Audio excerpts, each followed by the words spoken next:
Hello, everyone. Welcome to another episode of Coco Critique Pulls on Point. We're starting a little bit early today. We're experimenting with new time slots. Yes, time yes, experiments. New times. Yes, we're fucking around with the time continuum. But yeah, no, we're back again with another fun video. This time gaming related. We're trying to get away from the sex. Get away. I'm not opposed to the sex, but apparently I'm not opposed either. But I don't want to turn the whole channel into me ranting about fucking nonsense. I mean, we could, because there's been some drama around that. Well, like, I mean, it's just more extension of the Vosh drama, really. But like, it's just more. It just keeps coming back, doesn't it, Ellie? It just keeps coming back. But maybe next week, or maybe next week we'll do another video we had. I have a whole imaginary rant prepared for the next time. We have plenty of material right now. But as always, be sure to send us requests / ideas / stuff. I made a fun community post because today we're going to be talking about the fucking news, right? So yeah, the newspaper from last week and the week before refined. We've done some refinements. It's still work in progress, though. I have to teach Ellie how to use how to properly add the text. And now where he's meant to add I'll have to teach Naretsu the proper economic way to get Adobe Photoshop. Yeah. But no, yeah. So that'll come later in the stream. You guys will get to see what we've been cooking for that. But yeah, no. So today we're talking about games again. So video games are in a sad state. They're in a very sad state. Yes. It's so bad. Okay. It's year 2013, and game of the year is was it Dragon Age, and it was Inquisition, wasn't it? Inquisition, yeah, and it's. But it's funny how nothing has changed. No, that's why I kind of gaming is always dead. Yeah, I wanted to do a different video, but then it was a very long one. We're doing short. It was a very long one. Yeah, we're doing a shorter video today, so maybe we'll have some more time to ramble about other stuff. But yeah. So this is the state of modern gaming, right? So apparently modern gaming is in a very sorry state. Yeah, very sorry. And yeah, it's interesting how I think this is a video from like 8 months ago, I believe. Yeah. But the interesting part about it is nothing. Again, it's like I said, nothing's really changed, right? Nothing's really like I constantly see these videos popping up all over the place. There was one that is in our watch queue, which isn't necessarily about this, but it was about hype, right? That showed up in my feed, and I was like, God damn it, these videos are fucking everywhere. Can't escape them, Ellie. They're coming up. Like... I have in search, because I didn't feel doing the rest of the videos, so I would search for a similar video, and I came across this one. But during my search, I went through all kinds of videos, and what it always was just a first-person Call of Duty game, and them complaining about how the first-person Call of Duty game was bad, and that's why modern gaming is bad. Because it's bad every year, because they can't recapture the magic that was Black Ops 2. Yes, or something like that. And here I am, Unicorn Overlord, fresh, brand new game, never new style, good game, new stuff, yeah, etc. All right, then. Before we get into it, as always. Oh, that was a good one. There you go. Nice crack-a-lackin'. So, let's hear it. Let's find out why gaming is in a sorry state. I'm writing this, and in that time, there's been a lot of interesting decisions made on the part of AAA game studios. The last few years or so have been kind of an odd time to enjoy video games. From studios releasing some games that range from literally unplayable to one of the games of all time. It can all be a lot to take in. So to that end, I felt compelled to throw my opinion on the pyre that is the discussion of modern day gaming as a whole, which I know isn't a new thing. And that pyre hasn't burned out thus far. No, it hasn't. It's funny because he talks about opinions, That was one of the things I was going to rant about in that other video, but I might save that for when we do cover that video, because I think it'll be better. It'll be better suited, because that guy actually did the thing that, like, this guy didn't actually do the thing that I'm mad about when he stated, "Oh, I'm going to toss my opinion on the fire." So Oh, I'll save downplaying it. everybody, then proceeding to speak as if it's a fact. Well, it's more this idea that you can basically like shield yourself from any and all criticism by basically just going, "Oh, it's just my opinion, bro." Hmm. Because Well, I need to hear the I don't. tone of that kind of. Yeah, statement. you'd have to hear it in the other video, right? But like, it's this like casual idea that just because something is an opinion, you can't criticize it, right? You're unable to criticize an opinion because it's an opinion, and I've found that there's a lot of people that do that, not understanding that just because you have an opinion, right? Yeah, Because it it's an can still be opinion, a wrong opinion. it can still be wrong and it can still be criticized. You know, it doesn't mean that you're allowed to just kind of go, "Oh no." But anyway, we'll save. I'm going to save that rant. I'm going to put that rant in my back pocket, and we'll talk about it later. Yeah. Let's see. Let's let this guy cook. Let's see what he's got to say. People have been criticizing modern day gaming for a while now, but hearing about all the flops in recent years is both sad and kind of funny, so I wanted to talk about it. So if you feel like listening to someone rant and make fun of video games for an indeterminate amount of time, then strap in while we take a look at the downward spiral that is the sad state of modern gaming. You know, this might tie in a little bit in anime in general, right? Mm-hmm. He shows this. If you can just go back to the Assassin's Creed. It's a sad. It was yeah, and I remember when that was like hot and everyone was dunking on it. It even showed up in newspapers, like actual. Yeah, printed. it was such a it was a real big deal back then. Yeah, but this is kind of my thing, right? There is this tendency, I guess, to grasp on these big examples for years and years later, years and years to come. Yeah, I think you could. I don't know if I mentioned this when we did because we've had discussions about localization before and such, right? I don't know if I've talked about this on stream or not, so I might be repeating myself. But I feel like people need to stop using, like, it's not that they need to stop using them; it's that they need to stop like leaning on them, right? Because you know the examples, right? The Dragon Maid is and the one. the game. It's Dragon Maid. It's Gamergate. You know, Girlfriend is a Girl, I think, is another one, right? Guys, listen. I understand that they're really good examples, right? And that, you know, they are good examples to use and talk about, but they're from like fucking 10 years ago. Okay? If you are actually arguing with people, right? And you're like, and they're because they're just going to dismiss it. They're just going to say that was 10 years ago. That's not happening now, right? Like, what are you talking about? You know? So even though, like, I don't necessarily want to toss those examples into the trash, right? Because they are good historic examples. I feel people really do rely too much on them when making argumentation, when there are plenty of modern examples, right?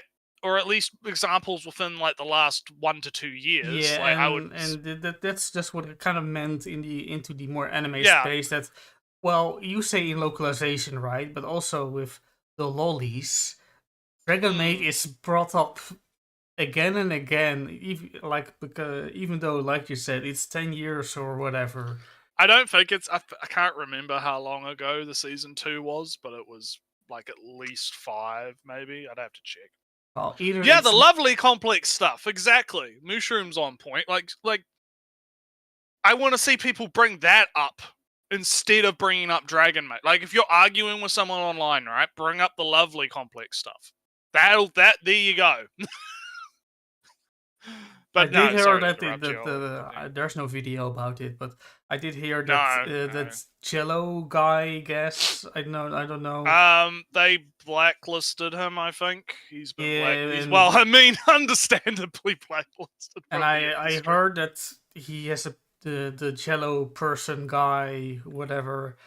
I don't know I don't know who the Yeah, no, person yeah, is. yeah. Jello. I don't know. I heard that Jello was an asshole anyway, and made us stuff up for before. So He's always been a bit of a twat, so it's not so surprising yeah, that he would do this shit. people But make the point, people but lie. yeah, So yeah, but well, I mean, but the point is though, right? The point is that there are better examples. There are more modern examples people can use for certain things. Like I'm trying to think of like a more. I mean, then again, you have the context of this video being 8 months old, right? yeah. 8 months ago. 8 months ago, what would have been like the most recent example, I guess, of a AAA or a big game kind of Well, I flopping guess he around. mentioned Overwatch, and that is maybe kind of a That would probably have been a bit more yeah, but relevant. Yeah. we possess the power of hindsight over all these events, Yeah, right? we do. We do, yeah. Blizzard is just falling apart in general, so that Overwatch is bad is not necessarily a sign of the industry, gaming industry No, as a whole, no. but more of like Blizzard is just falling apart, and And I think the issue is too people like again, we probably mentioned this on one of the other gaming shows, right? But people really have to make a distinction between AAA and the rest of the industry because the rest of the industry is doing great. I mean, yeah, what was like we had Helldivers that's come out and that's doing extremely well. What else has come out? You've been playing your Unicorn game, mm-hmm. right? That's really good according to you. I saw some tweet actually that kind of had like a list of all the like smaller, like not they're not like smaller titles, right? Like Helldivers is a pretty like Yeah, it looks like so it's not it looks yeah plenty expensive. yeah, like it's not like a triple A game. Maybe it's like a double A game or something, right? Like it probably took a long time to make, right? So there's plenty of examples of games coming out that are, you know, good, right? It's just that they're not like big name triple A studio games being made by the studios. The games being made by the big name studios are the ones that keep flopping, right? Yeah, but So, let's I feel let the like, video well, play for a I'll second. yeah, I'll finish. I'm Yeah, gonna finish my point, and then I'll continue. Like, so I feel like people should make a distinction. Like, if it was like, oh, the sorry state of AAA, right, or the sorry state of big studio games, right? I think that's a bit more accurate than just modern gaming in general, right? yeah. Although It's a bit, I do. It's sloppy, but I get what is being yeah, meant. yeah, yeah, yeah, yeah. I think at the end of the day, you do get what he means, but it's it's a bit of Sloppy. it's sloppy. But anyhow, let's Modern continue. gaming. So I think my biggest grievance with the games industry today is the state that yeah. games are released in. Oftentimes it seems like companies push out a buggy unfinished product, or ones that have half the content locked behind the Ultimate Deluxe pee-pee poo-poo give us $20 more edition. The biggest reason they're able to do this, in my opinion, is the fact that they can always patch the bugs out later. Oftentimes, games nowadays will have a day one patch that rivals the size of the base game in order to simply play the game. So, what do you think about this point? I think this video was kind of bad in general because it's playing video game music over a completely unrelated game that doesn't have, which is unrelated to the subject he's talking about. His audio mixing's a bit fucked. But as for the point in general, this is gonna kind of be like the Snowman Guy video that we covered, where it's like, yeah, these things are bad, but it's not like, I mean, Unicorn doesn't have that, does it, Ellie? No. Helldivers, I know, does have like microtransaction stuff in it, and I've heard that it is a little bit. It's apparently a little bit shaky right now because, funnily enough, it's because they're suffering from success and there's too many people and the servers are dying. So And that's actually a very common problem that a lot of these smaller kind of games face. I think Tarkov actually had a situation like this recently, like I think last year or 2 years ago, where Yeah. the servers for Tarkov, because what happened, I kind of want to talk about it because it's interesting, right? Yeah, So go ahead. what happened with Tarkov? So Tarkov's been around for years, right? They've been making that game for a long time. They got into Twitch drops, right? Yeah. Which was Oh, basically yeah. so the way that the Twitch drops work, right? Not necessarily for you, but for people watching in the chat, right? The way the Twitch drops work is you watch a streamer play the game, and if you watch the streamer play the game for a certain amount of time, you'll get like a box that'll give you like random loot in the game, right? And that event just fucking skyrocketed the popularity of Tarkov, and it fucking annihilated the servers. So this is slightly... absolutely destroyed them, and they had to like do a lot of like. Nikita's like talked about this in interviews. He said like that was really bad for the game because they had to spend a lot of time trying to fix the servers because they were not expecting thousands and thousands of people all at once to try and play Tarkov. But anyway, I'll let you. You mentioned Twitch extensions. Yeah, I know that Baldur's Gate also has a Twitch extension that was up and running when the game launched.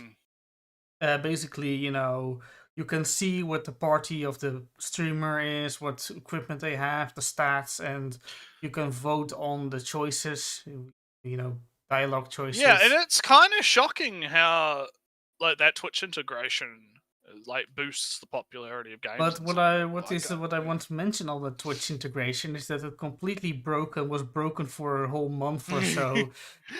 Yeah, I believe in part because Baldur's Gate was so successful, and so many people watched it. So the entire so many people were using the extension. Yeah, that the extension just couldn't handle it and was bugged out for a very long time. But like going back to the point though, right? I think that again, it's hard to make a distinction because I can agree with him. Like if it's a AAA game, right? If you're paying full price for a game, right? I shouldn't have to be fucking buying the fucking deluxe poo-poo edition to get all the content, right? I think I agree with him on that. I think if I'm paying, especially since they keep raising the cost of the base version, right? They keep raising the price of it, and I did check for a second, right? Because I've heard about $70 games for a very long time, but that is America. That's not the real world. So I checked. Well, it does kind of trickle to. I've noticed there's been a slight rise in the like because in where I'm at, right, a full price game is about $100 now, right? Mm. In New Zealand, shit Kiwi coin, right? Kiwi coin, because our money is terrible, so the exchange rate is not great, right? But a AAA game is usually, unless it's like discounted, a AAA game is usually going to be like $100 at launch, right? That's just how it is, right? So if you're going to be going for like a deluxe edition PP poo poo edition, right? That's going to be like $120. Like shit, Helldivers 2 is fucking $70, right? So, because I'm looking at it right now, Baldur's Gate is $100, Elden Ring is $100. What else we got? Yeah, that's. I'm just looking at the front page of Steam, right, to get an idea, right? So like, and I'm of the mind, right, that if I'm paying $100 New Zealand, right, because $100 is a lot of money for us, right? That's a lot. That's like shit. I don't know how I can like really like explain what you like $100 gets you a lot in New Zealand, right? So the idea of if I'm going to be spending $100 on a game, it better be fucking good. And it's one of the reasons I haven't been buying a lot of games or even playing a lot of games in the last like 2 or 3 years, because I'm a very frugal person with my money. All right, it's just a personality thing, right? So I'm not going to buy something if it's not guaranteed that I'm going to get my money's worth out of it, right? So I agree with him that this is a problem where games are getting more and more expensive, but we're not seeing the quality increase for the price. I mean, something like Baldur's Gate 3, right? I'd probably pay $100 for that if I had the disposable money to do so, right? Like, that's fine. Elden Ring probably too. But something like Assassin's Creed, something like The Last of Us, something like, I don't know, what would be like another big name thing Yeah. that would So work. I can't think, but you get what I'm saying though, right? yeah. You get what I'm saying. So over here, right, in the good old Europe with the Euros, I'm going to the Game Mania, which is just over here in the Netherlands. It's the game shop. Yeah, here in the game, your standard brick and mortar, good old fashioned game store. Yeah. The game shop. All the Nintendo games, all the big Nintendo games are 60. Right, €60. Right. Tears of the Kingdom, the big Zelda, the AAA Zelda game, is 65. All right, give me 1 second. Keep just is now discounted to be 55. So for reference, oh yeah, that works out. That works out because €60 is about $104. Yeah. So that works out. So we are paying roughly the same. Yeah, and Zelda in terms of value. Zelda is €5 more than 60. That's all for the Switch, right? Now, if you want to play the hot new Spider-Man 2 or the upcoming Final Fantasy Rebirth or the fantastic no, let's keep it at let's keep it at Spider-Man 2, that's 70. So that is so that's gonna be like 110, 120. Yeah, so the Sony does have really $70 games and €70 games over here as well. Let's see, Xbox has let's see, special editions, etc., etc. Let's say old-fashioned. That seems to be hovering around 60-ish. I see that most games for the Xbox are 60-ish.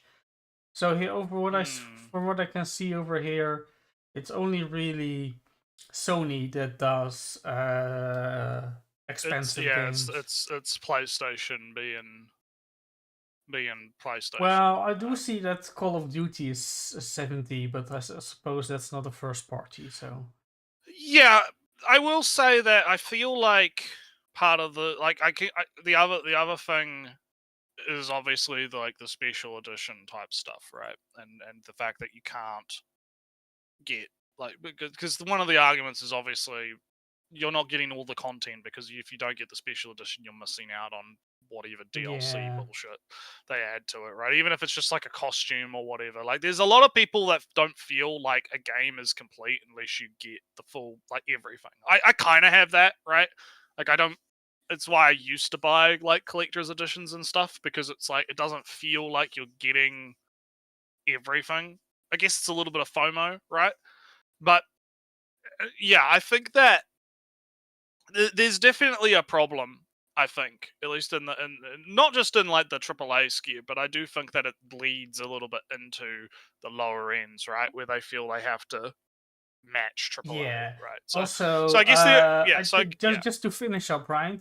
On Steam, Helldiver 2 is €40. Yeah. The special edition is 60, and Baldur's Gate is just a flat 60. $59.99. The other, just because I'm on Steam and the man didn't post about it in the Critical Bliss Discord because I don't think he's in there anymore.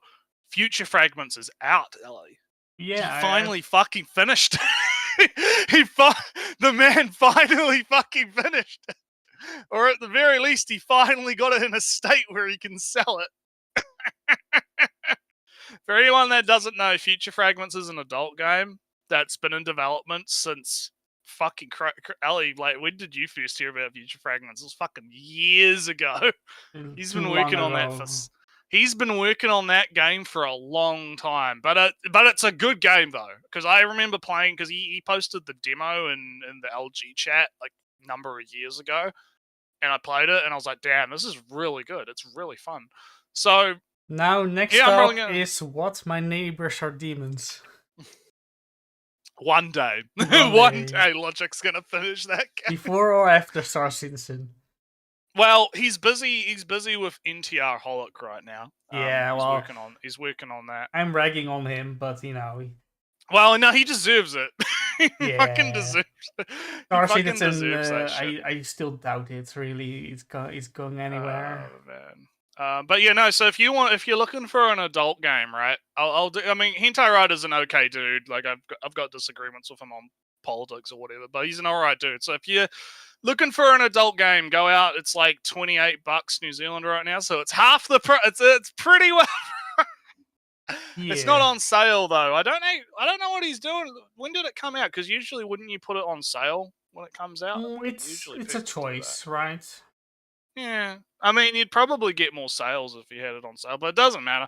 Yeah, if you're looking for a really good adult game, it's kind of like a Metroidvania type, run around, beat things. So do stuff. Let's acknowledge chat for a second and give them validation.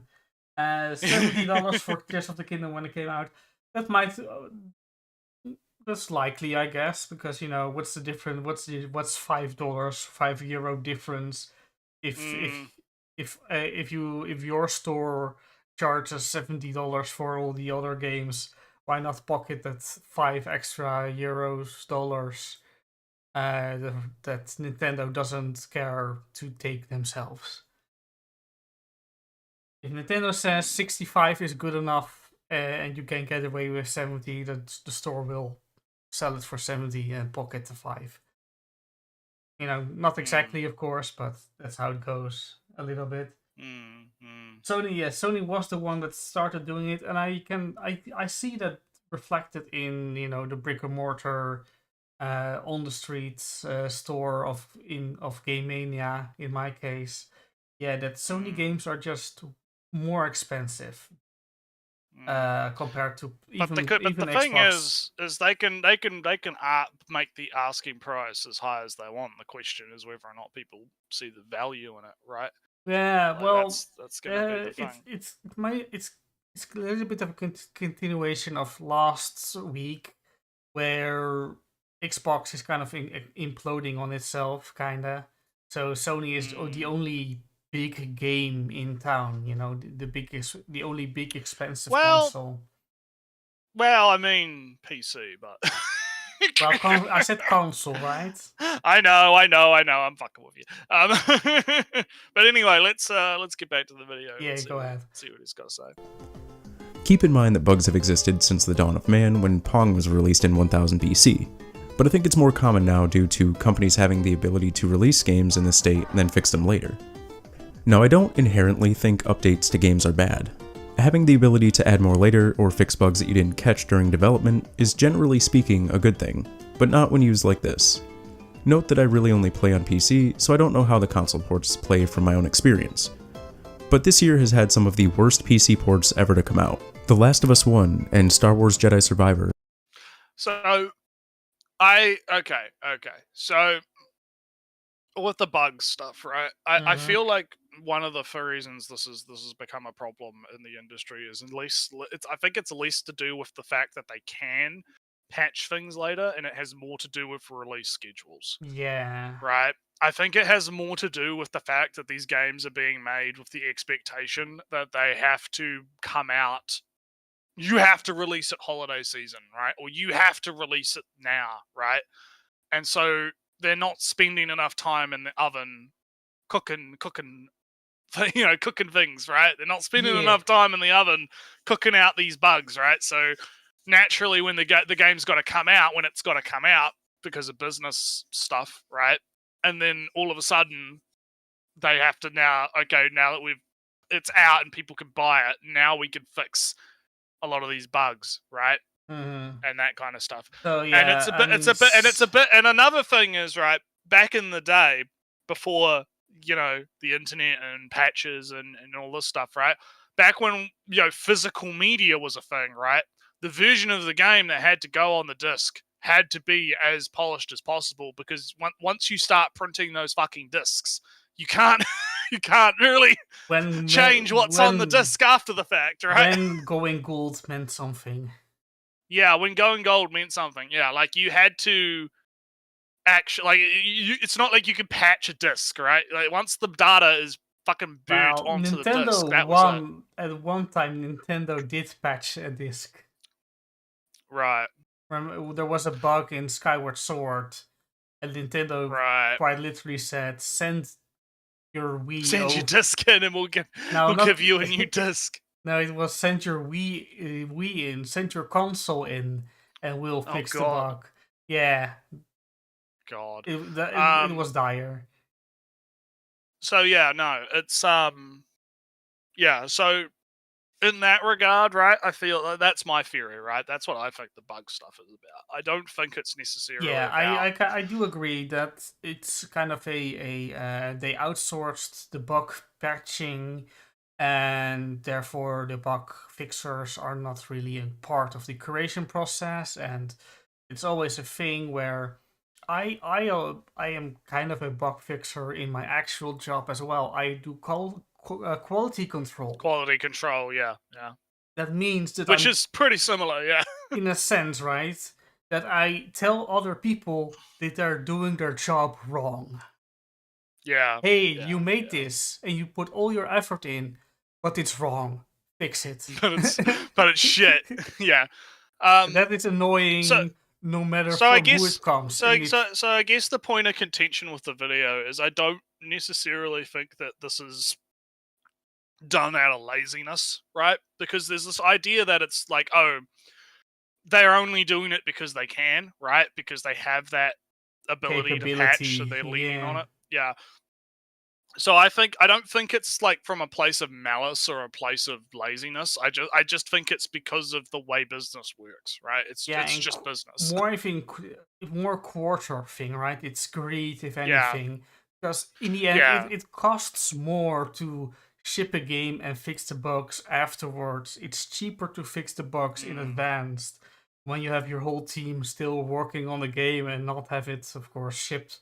Half of the team shipped away. But the problem with that is then it's gonna take longer to come out. Yeah. And Yeah, but then it will then miss it's the no quarterly guarantee. expectations of the company Mm. balance sheet. So yeah, I'm chalking it up to capitalism in that sense. Oh no! I'm Oh, criticizing no. capitalism, Naretsu. Are you Oh angry no! now? I'm triggered. I'm so triggered. Yeah, I'm hyper triggered. bet you are, yeah. I'm frothing. I'm frothy to the mouth. Side note though, I remember when Jedi Survivor came out, and it became like it actually became kind of like Crisis, where people were like, "Can your PC run Jedi Survivor?" And okay, so I'm trying to remember, because part of the problem was, I think it was around the time, was it Ryzen? Oh, which CPU's gen was it? It wasn't the gen that I'm on now. I think it was like just before we switched to the new Ryzen or something. And I think part of the problem with Jedi Survivor was because it was in that like transitional period. There was a lot of problems with the stability of the game running on certain hardware or something like that. I'm trying to remember, because I was following it at the time, because Gamers Nexus was putting out a lot of pieces about it. But it was there was a lot of problems with Jedi Survivor that they eventually did manage to fix, right? So, but when it came out, it ran really bad. It ran, and yeah, and a lot. But here's another thing, right? If we look at what's on the screen right now, right? This test, this benchmark, which I think might be another guy's benchmark. I don't know. It looks familiar, right? It's running it on PC at 4K FSR2 quality, epic, right? Which is right. So that would be a AMD card, right? Because it's not NVIDIA.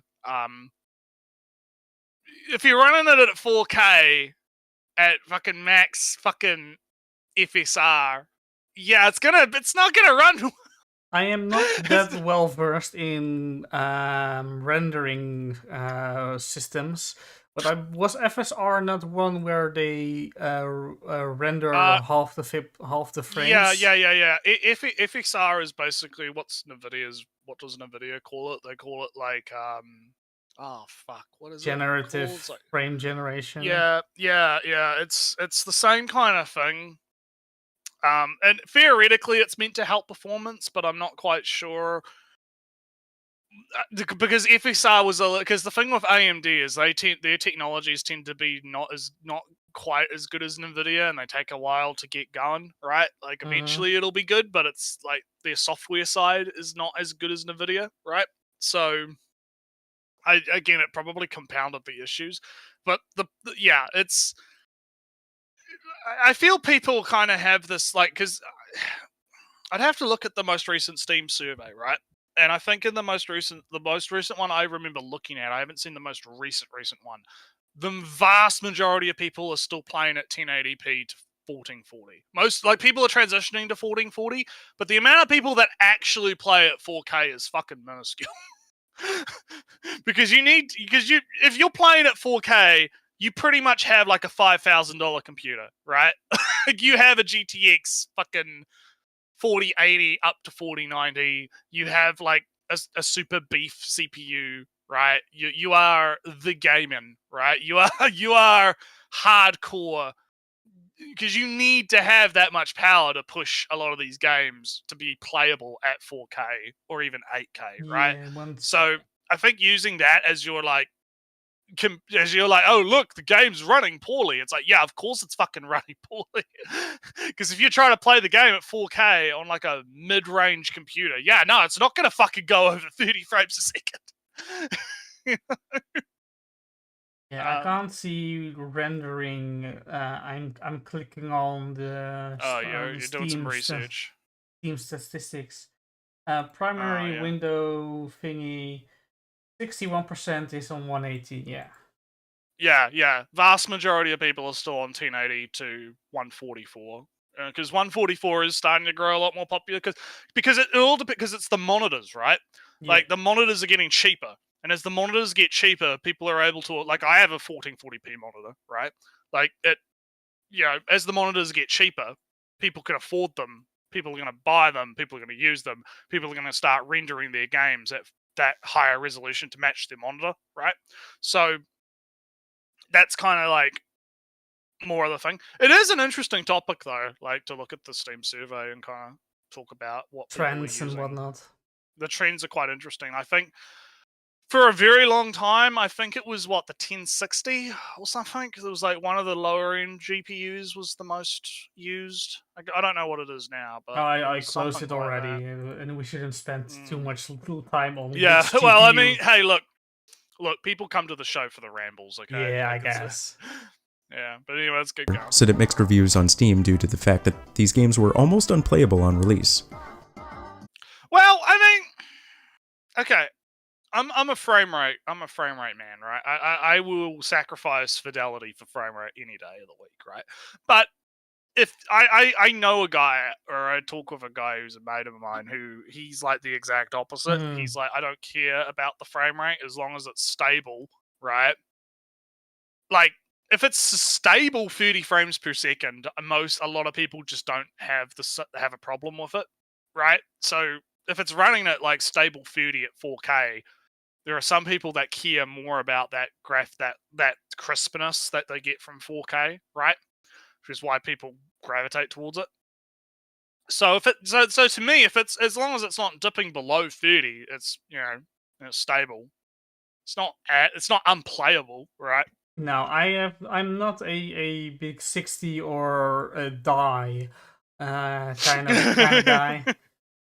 Well, I mean, I'm saying this, and I have a monitor that goes up to fucking one, because that's the other thing. It can also depend on your monitor's refresh rate. But my monitor goes up to like 160. So 160 plus G-Sync, I can theoretically have infinite frame rate with G-Sync, so it doesn't matter anyway. So Yeah, I'm but more you of a know, frame rate guy. I'll let I you am go. the PC gamer. I have the super fancy hard drive and the super fancy CPU, and then I play turn-based strategy games with it, Yeah, yeah, yeah, yeah. where It's like it that can be meme of the guy. 50 frames per second. I don't care. It's all It's the turn-based. meme. I've seen the meme of the guy where he's like at like a shop, PC shop, and he's like got this giant beef PC, and the store clerk is like, "Oh, are you gonna be playing like Fortnite or Call of Duty or whatever on this?" And the guy's like, "Shut the fuck up, nerd!" And then the next panel, it's like he's playing fucking Yume Neko or some shit. Yeah, visual novels. He's playing like some virtual novel. He's like, "Yeah." Real gaming. Yeah, Real gaming. that's me.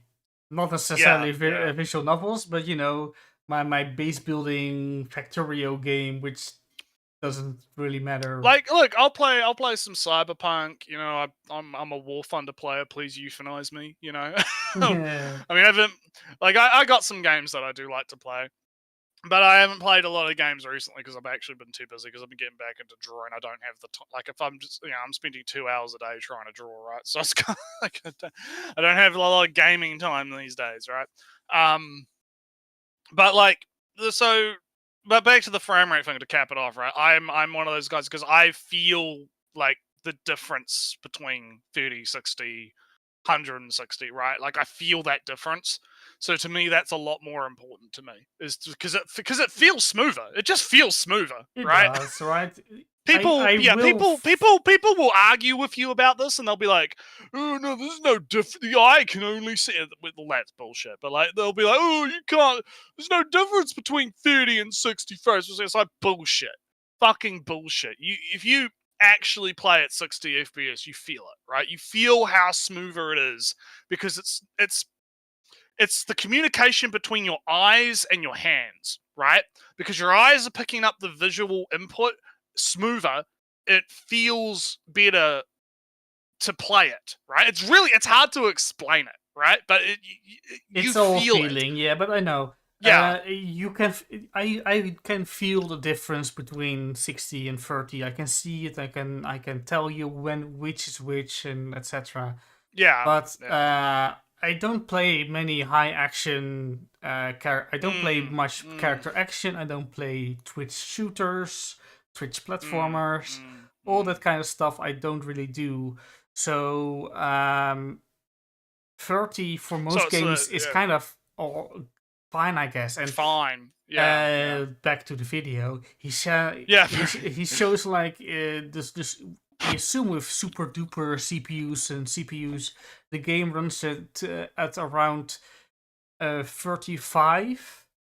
Yeah, which is, something like that. Yeah. Which is kind of a if your hardware should be able to reach 60 easily, that is a failure of the game to be optimized as such. But it's not unplayable.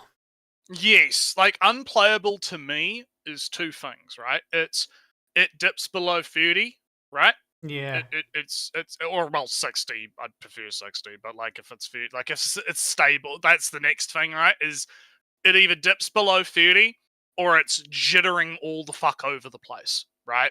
If you're going from like 30 to 60 to 70 to 80 to 30 to 40, you know, like if you're jumping around, that's way more jarring than something that's at least consistent, right?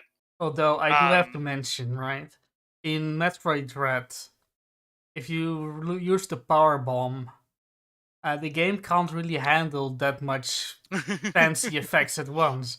But the fun thing is that Metroid Dread runs 60, as far as I can tell, always super consistently, until you use the power bomb, in which the entire screen shakes and explodes, and the game, oh no, all this power, I can't handle it, and the game slows down. Listen, Ellie, it's cinematic slowdown for the.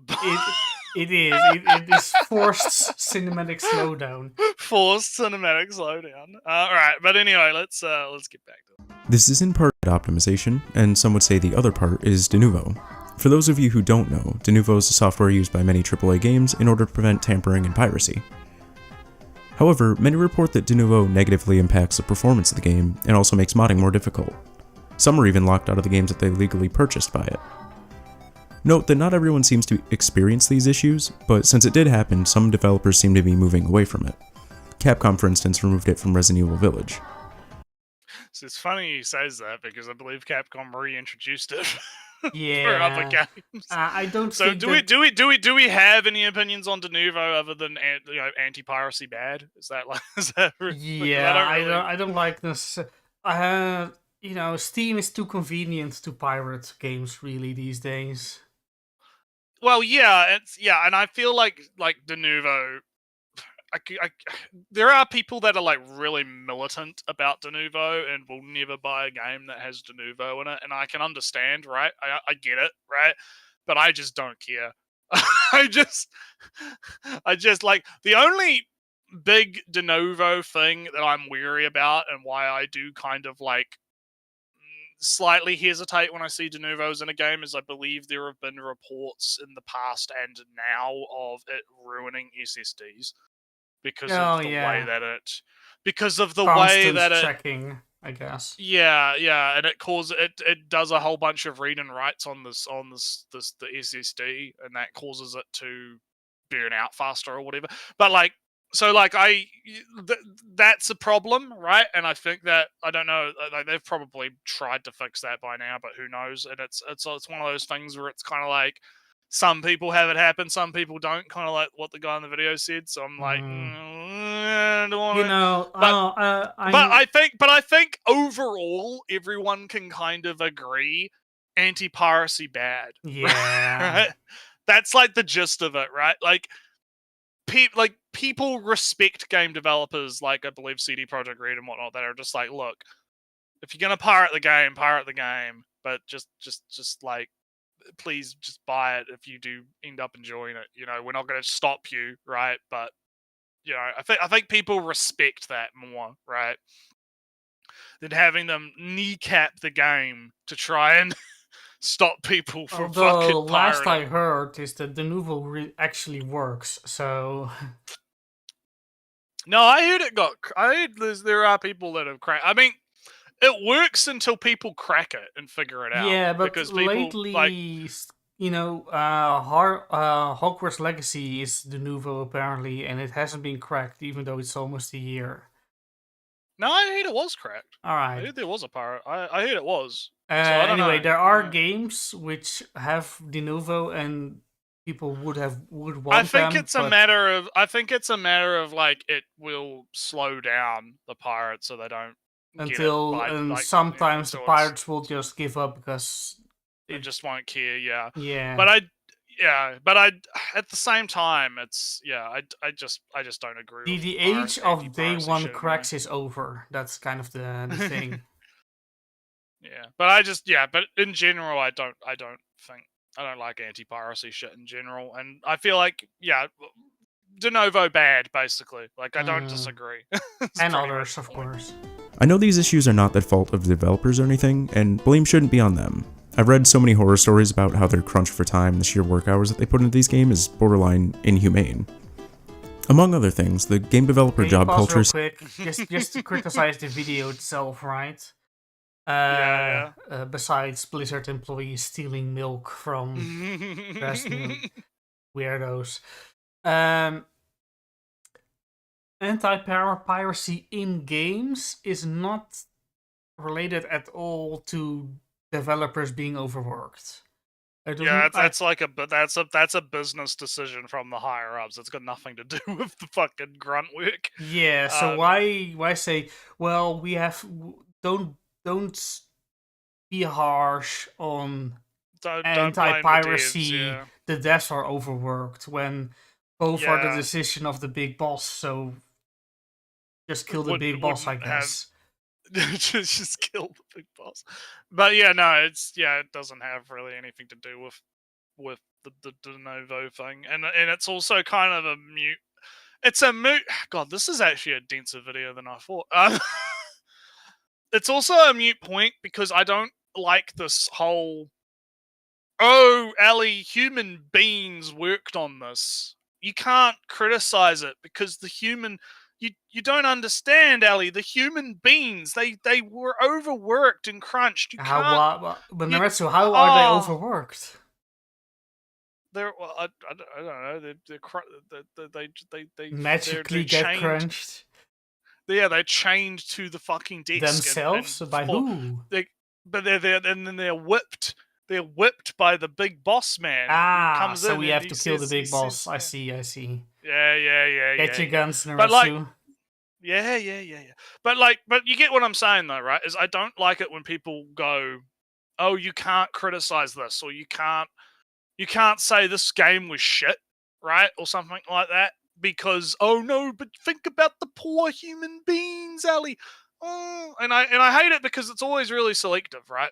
Like no one did that for Cyberpunk, right?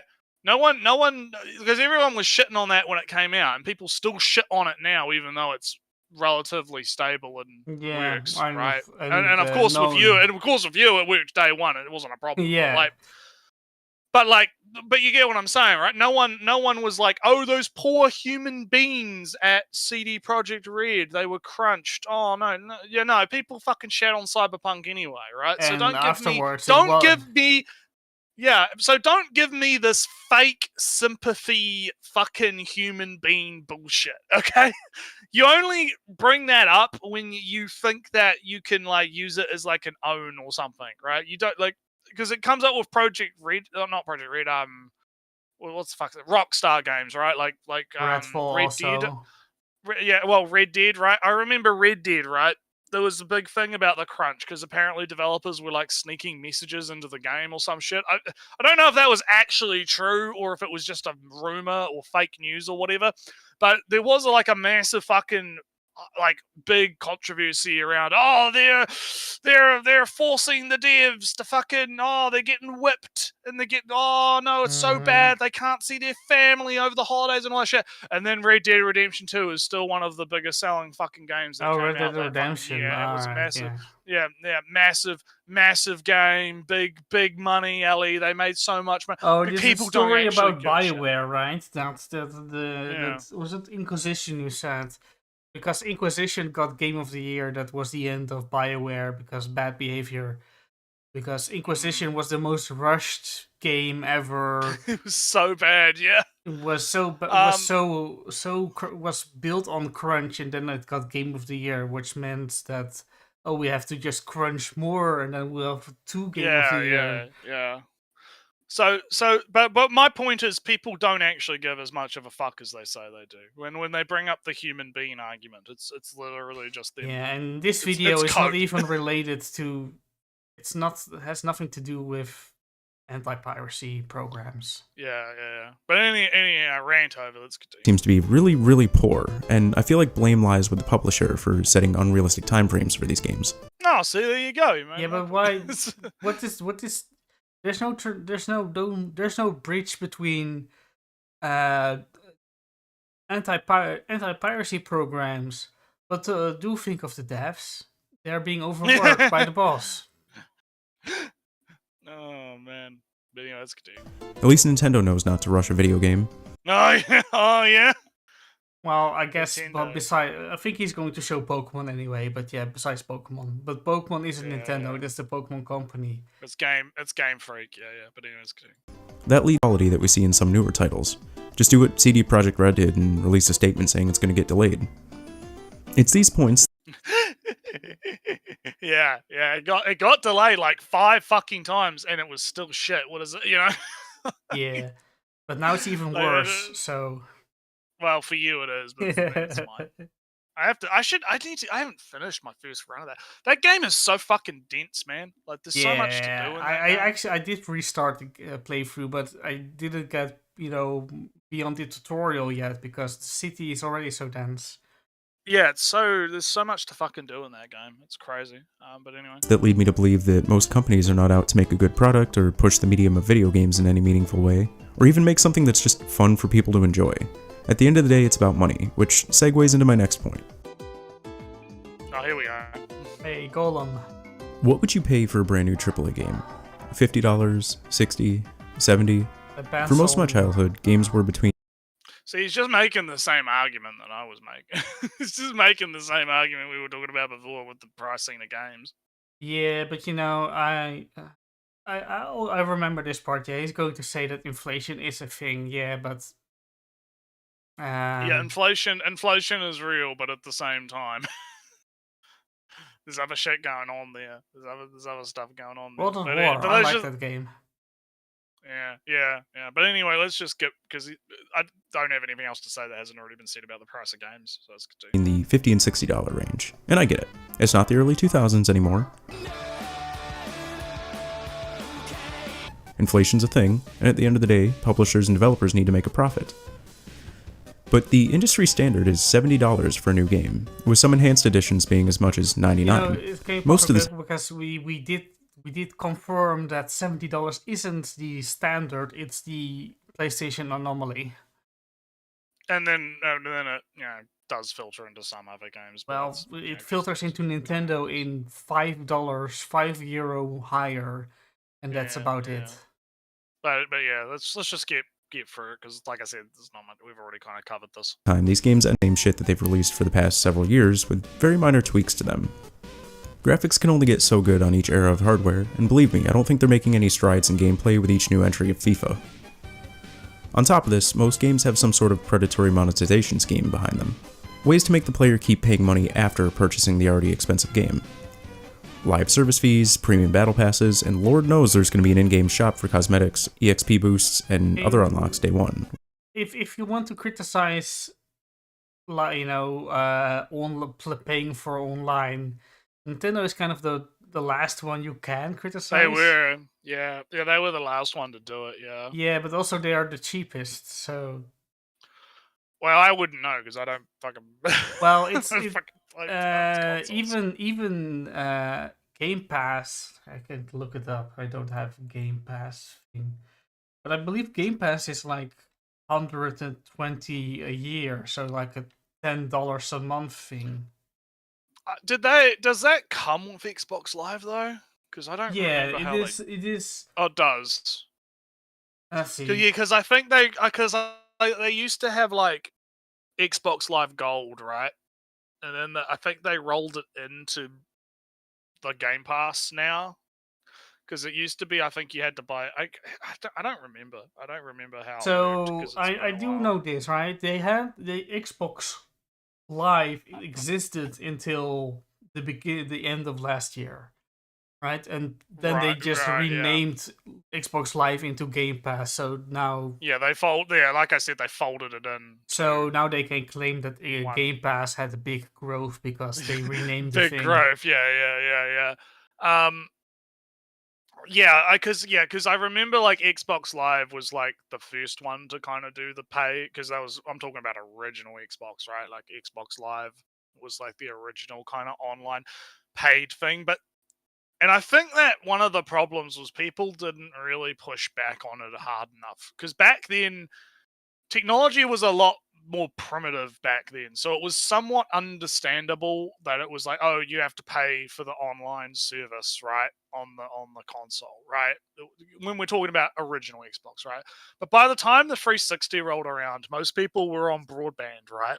We kind of moved away from dial-up, and we were moving into the broadband era of online stuff, right? And I always felt like it was kind of shit that you had to pay your internet bill, right, to your ISP, and also pay for the privilege of playing your online games, right? I always felt like that was really kind of double dipping to me as a kid, right? Because I didn't understand. Because you don't understand when you're a kid. Oh, these are two different companies, right? You know what I mean? It's just the internet, right? But like, I've always felt like people should have really pushed back on that, because I didn't mind PlayStation at the time, right? Because the way they did it was like, oh no, okay, online is free. You're allowed to play online, but if you pay for like PlayStation Plus, you'll get like the free games and stuff or whatever. You get like the 2 free games per month or whatever for that month, and then you know, so on and so forth, right? But then eventually, they all kind of just started adopting the same kind of model where it was like, oh, you buy the Xbox Live and you get the online and you get the games per month, right? Which was Yeah, like, that's of course a last gen invention. yeah, but the Xbox one was actually better than PlayStation, because the PlayStation one, I think the games were temporary, but with Xbox you got to keep them. So my brother, he's got like a shitload of games on his Xbox 360 because, well, his Xbox 360 and his Xbox, One or whatever, because depending on backwards compatibility and whatnot, right? Because he's had like Xbox Live Gold for so fucking long, right? And he was just collecting all of these free games that you'd get with games for gold, right? And you got to keep those games, right? So that's why like, and that was the thing, right? If it was just that service, I would have less of a problem. But because it was, oh no, you cannot play online unless you buy our shitty subscription or whatever, I was just like, that's fucking gay. It's fucking terrible. It's one of the reasons I gravitated towards PC more, because PC, you don't have to fucking worry about that. You can just like pay your internet bill. Yeah, anyway, that was my so little let me rant over. quickly see. And then the Switch Online. Yeah, how much is it? Let's see. 1 second. Give me the damn costs. How much is it, and what do you get for your money? Let's see. So, right,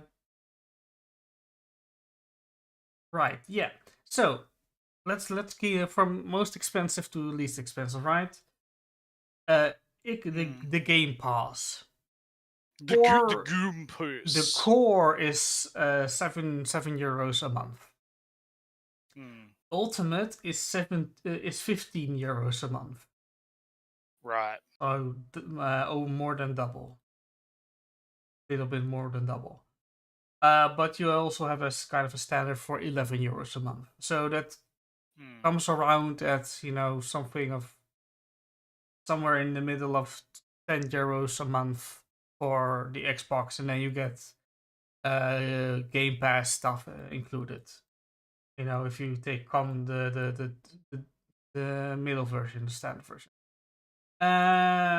PlayStation Plus has a 2 versions, and that is basically wait 1 second. Yeah, there's 120 euros per year. PlayStation has a essential version that is 71 euros a year, 99, and a premium super version of PlayStation Plus, and that's 150 euros a year. So a little bit more expensive, but I feel like the base the version, Goon Pass, the essential version, I feel maybe has a little bit more than the base version of Xbox. All right. And then you have Nintendo, which, as I can see, is either for just online, 20 euros a year. Right. So where you can spend easily, you can spend 15 euros a month on Xbox. It's 20 euros for the whole year. Right. And if you want, if you want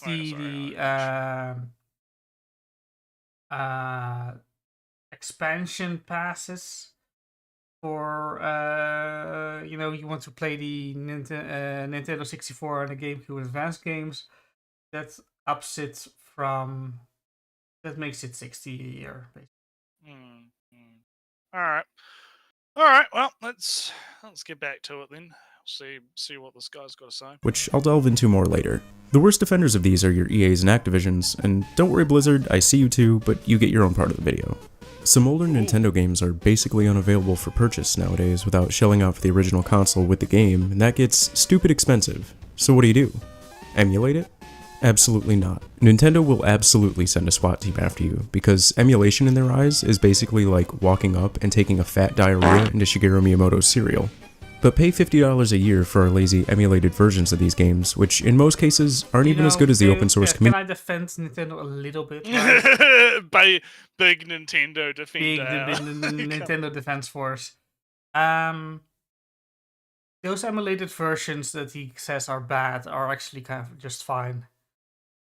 Nintendo... Well, wasn't there a controversy where like it was found out that they were just taking pirated versions and selling them or something? It wasn't like maybe in-house. But, you know... It was. I recall hearing about that like maybe like 2 years ago or something, because someone like digged into the files of the emulation version, and it was like it had like code in it from like, oh, this is from this emulator, this pirate emulator or some stuff, some shit like that. I can't quite remember what it was, but I vaguely recall there was some controversy around that, which might be what he's referring to.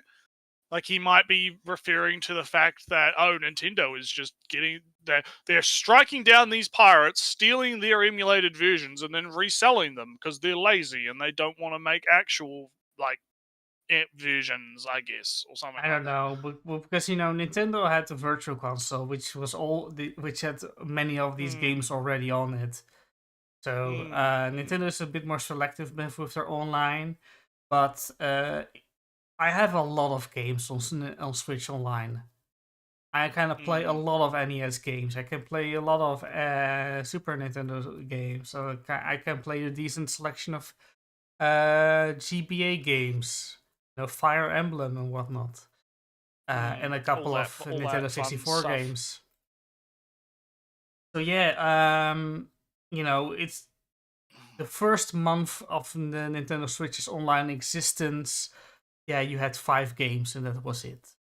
Now I have too many old games to play, so you know its value increased, I guess. All right, well, let's keep going. Emulators.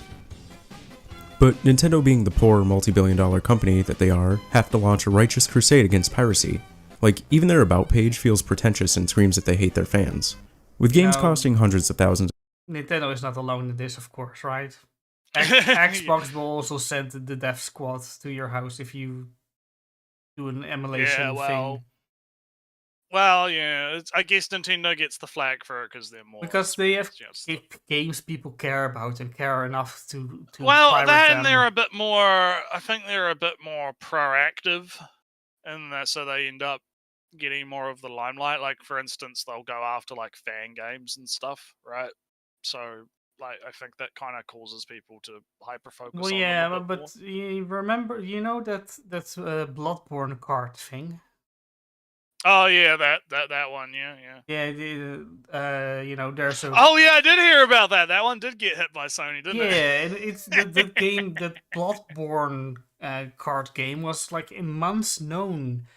It's been around for a long time, yeah. And, well, it was, I would say even years old. Just when it was just about to get finished, right? When the game was just about released. Yeah, right when it's about to get done. Fuck you. Then Sony throws a DMCA at it and says you can't. So I don't know which is better, right? Nintendo scorching the house for every smell. If Nintendo smells a green hat, then Nintendo sends its Zelda Link killers to your house, or Sony lets you... oh, I see what's happening over there. I'll wait. Oh, it's almost done? Now kill it. Alright, well, let's keep going, because we got a bit of this video left, so I kind of want to rush. Alright. Because there's not really, like... because we've already talked about most of this type of stuff, right? Like, there's not really a whole lot going on right now that I... How much of video is left then? We're about a quarter through. Oh, go ahead. Yeah, that's why I'm like, let's keep moving, Ellie. We're talking about our stuff. Of dollars, if not millions, to make, and the time frame to do so in the 3 to 5 year range. I'm not surprised they took this route. These are massive commitments, and it takes whole teams of talented programmers, artists, writers, actors, and musicians to make these works of art. And obviously... So, no, I just said I wanted to get through it, but the comment I'm going to make is a real quick one, right? It's he keeps flip-flopping between, like, oh, these companies, these big bosses, these companies are so bad, bad. But the devs are cool, though. Don't worry about the devs. You know, devs are fine, right? Don't, you know, I have Oh, my yeah, own sorry, comment, I'll right? It kind of feels like he treats most of the stuff that happens as in kind of an inevitabilism. That Yeah, it's yeah. There's like this is just how things are, right? It's just the status quo, yeah, right? but It's just I can how it has assure to you be. that I mean, Spider-Man cost what it was like Oh 300. yeah, Spider-Man 2 million. cost Yeah. 300 million to make. And it was alright, and it didn't win any awards at TK. It did 0 awards at the Game Awards or something. What's the meme? It's 007, zero awards, zero Or 7 mentions, nominations. seven nominations or something like that. But like, Yeah. but And like, no, but it's yeah. and then you have like Zelda, and I can assure you that both Breath of the Wild and Tears of the Kingdom didn't combined didn't even come near to 300 million. And yeah. So it makes you wonder where all that fucking money's going. You know. I think this money went from loans and from investments, and it's never going to Well, get paid. marketing tax write-off bullshit. Yeah, I can assure you that Nintendo made money on those Zelda games, though. Yeah, exactly. So, but I just wanted to say, like, he's flip-flopping a lot between, oh, game's bad, so bad, but the devs are cool guys, Yeah. Yeah. So anyway. Honestly, all of these people would like to get paid for their services. AAA studios seem to prioritize photorealistic graphics and motion captured animations, and even famous voice actors for their games, and all of that's going to run you a pretty penny. These aren't bad things to have, and they can certainly present a level of quality in terms of presentation. However, that's all thrown out the window if the game itself is bad.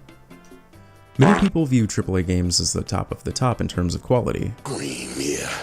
The cream of the crop. But as of late, most new releases instead of being the cream of the crop have been cream of diarrhea. Things like The Lord of the Rings Golem and Redfall being the low-hanging fruit that I can easily make fun of. Which is why I'm going to make fun of them in a bit. Can I get past the Golem was never AAA? Yeah. And Redfall wasn't Redfall also was, not really AAA.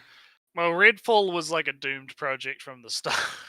Yeah, but it was from what I have heard, yeah. Also, but it also wasn't AAA, so Yeah, but anyhow, let's keep going. But we've had many others in the past year. The Saints Row reboot and Forspoken did so poorly that they caused their respective. Yeah, well, there you go. Hey, finally some better examples. Yeah, but there are stories behind both of these, like Embracer, the parent company of Volition and a bunch of other studios, desperately has to make a game quickly, and then pushed Saints Row out. Gearbox, yeah. Well, I mean, I'm gonna be real here. Based on what I've seen of that reboot, I don't think, like, stuff like the humor and the tone and the way that it's written and the fucking zoomery progressive bullshit has nothing to do with it being rushed, right? I guess. I think they could have. I think they could have spent a million fucking years polishing the shit out of that turd, but it's still gonna be a turd.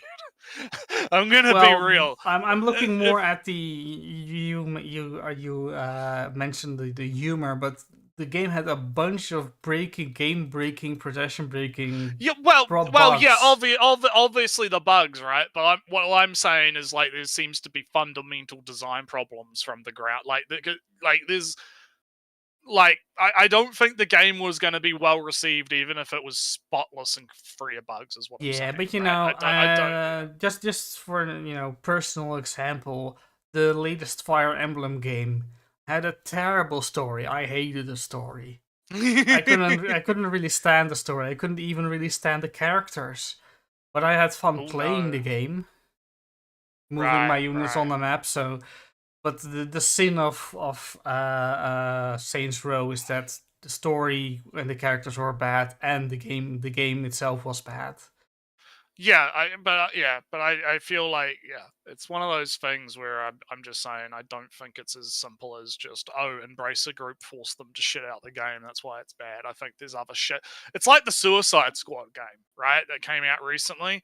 Like, there are some weird creative decisions in that game, from what I've seen, that are just like clearly some fucking progressive ideologue bullshit, right? I haven't It's where seen they're much not. of it, We're but well, it's stuff that it's kind of like it makes it clear that they weren't looking to make a good game. They just wanted to fucking push some bullshit, right? And that's kind of been the criticism of a lot of these things. Forspoken, in a sense, kind of suffered from that too, but I think Forspoken's bigger sin is that it's bland, right? yeah. Like it's Also, like that one's a little bit that one's a little bit less to do. Like it still has the same problem where it's progressive fucking garbage, but the bigger issue with that one is that it's it's kind of like what you're saying, right? It's progressive fucking garbage, but it's also fucking bland as shit. It's not fun to play. People didn't really enjoy it. They're not gonna, and they're not gonna sit through the progressive garbage if the game's shit, right? if they're like you know, you, I guess.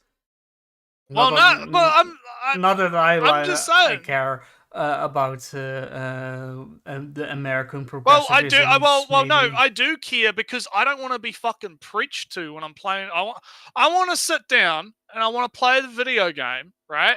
I want to get immersed into the world and the environment, and I want to fucking I want to play Cyberpunk. I want to be a cool Cyberman, right? I'm gonna be learning about V and having getting to know all these characters and having a good time. I don't want to be sitting here being fucking like preached to about fucking feminism and progressive fucking garbage or Sorry, having the Naretsu, characters. I have to pause you here. 5-0 is just wrong. Well, before you have that rant, right? Let me finish my rant, right?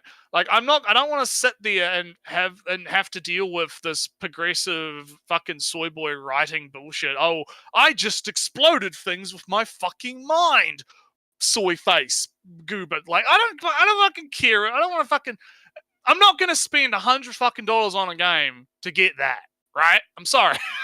Nah, Naretsu, just to push back that on a little bit, that's also just cringe young people speak, right? That's not even progressivism. Well, yeah, I should probably differentiate that is indeed two different things, but those two things often tend to be connected at the hip. So I'm kind of, that's what I'm saying. It's like I'm not like, I think the problem, to get to the core of it, is that a lot of these devs and creatives and people that are not necessarily in the boss level but are at the creative level are not caring as much about making good video game as they're caring about how can I create my self-insert cool OC progressive strong independent woman that I that is basically just me but in the game, right? That's what I think part of the problem is, right? They're not thinking about all right, so the quality of the game. I All right, have time for you to push back against this baby ink shit or whatever. I don't know. I maybe there's some consoling group, some consultant group, I guess. I haven't looked into it too deeply myself, but it does seem to be like just this ESG, like DEI consulting group thing. I don't know. I mean, all of those fucking things are just a scam anyway. So it's probably why video games. That's probably why video games cost so much to make. They're probably giving millions of dollars to these shitty ass fucking like. Oh yeah, I'm gonna pay you to say that I'm a racist, to call me a racist, Ellie. Right? I'm gonna pay you to come into my studio and just tell me how much of a sexist and racist I am. That's man. Fuck, man! If that would have been, that's such a great. Naretsu. Yeah, it's such a great. Man, anyway, Naretsu, you said it was my turn, so shut up. Yeah, it is your. It is your turn. Yeah. So the story of Saints Row is that it's supposed to, it was supposed to be the Embracer engine. That Saints Row, the engine on which Saints Row was built on, that it would power basically all the games in the Embracer group. But game engine making is very hard, and they ran into issues constantly, and then that deal was starting to fall through, and then they had to make and all that money spent on making a new engine and the game at the same time didn't go anywhere. So it was just a complete massive failure from the start. So the game was kind of doomed to fail, and the engine was a failed project from the start. Right. So I'm not surprised that Volition was absorbed into Gearbox after, because just throw the rest of the studio into an actual successful part of the company. Yeah, To it's save, pretty basic corporate save money. bullshit. Yeah. The Forspoken flop. It is disappointing. I'm for Forspoken to flop for the company, but that it would be absorbed was kind of a foregone conclusion, because it was a studio that was the studio that was the sole maintainers of an engine that only Square Enix owned, and that this was the only game that used that engine. So and they already switched over to Unreal or something for their other games. So this would be just the last game for that engine anyway. And because that studio was also the studio of that engine, if they're not going to use that engine, then the studio that maintains the engine doesn't need to exist. Doesn't need to exist. So unless Forspoken was such a massive hit, well, that it would warrant a sequel right after, then the studio might have existed for another game. But as soon as Forspoken was over, that studio wasn't long for this world. It would be folded in. Yeah, I get where you're coming from, and I can agree with that's probably the more charitable assessment. But I do think that in terms of like the quality of the games themselves, it also plays a big part in this. Because it's like you said, if Forspoken was a massive success and it did sell really well and people liked it, right? Maybe it would have shown. Maybe they wouldn't necessarily have saved them from getting absorbed, but it might have sent a message to Square Enix. Oh, people like games made on this engine. Maybe we'll try to incorporate. It'll send a message that there is some good there that needs to be carried over, right? It doesn't just all need to be tossed away, right? Yeah. But the problem is that not only was the game kind of bland on a gameplay level, but the writing and the story and the fucking diversity bullshit, right? Yeah, and also help. Of course it doesn't help. Is my point, right? It is I don't think it's like you can't just ignore it as a factor. Right, I think it 100% is a factor, because it might not be the sole reason, right? But I think it compounds the other reasons. Like with the Saints Row thing, like the Saints Row game could have come out, right? And it could have been just as buggy, just as much of a mess, just as much of a problem. But the story could have been really good, and it could have reignited interest in the franchise, right? It could have been like, man, Saints Row is back, baby. It's just as funny and parody of like gang culture, and it's it's GTA, but it's more goofy, and all this other stuff. It could have still been considered a good game in spite of the flaws with the gameplay and the bugs and the stuff.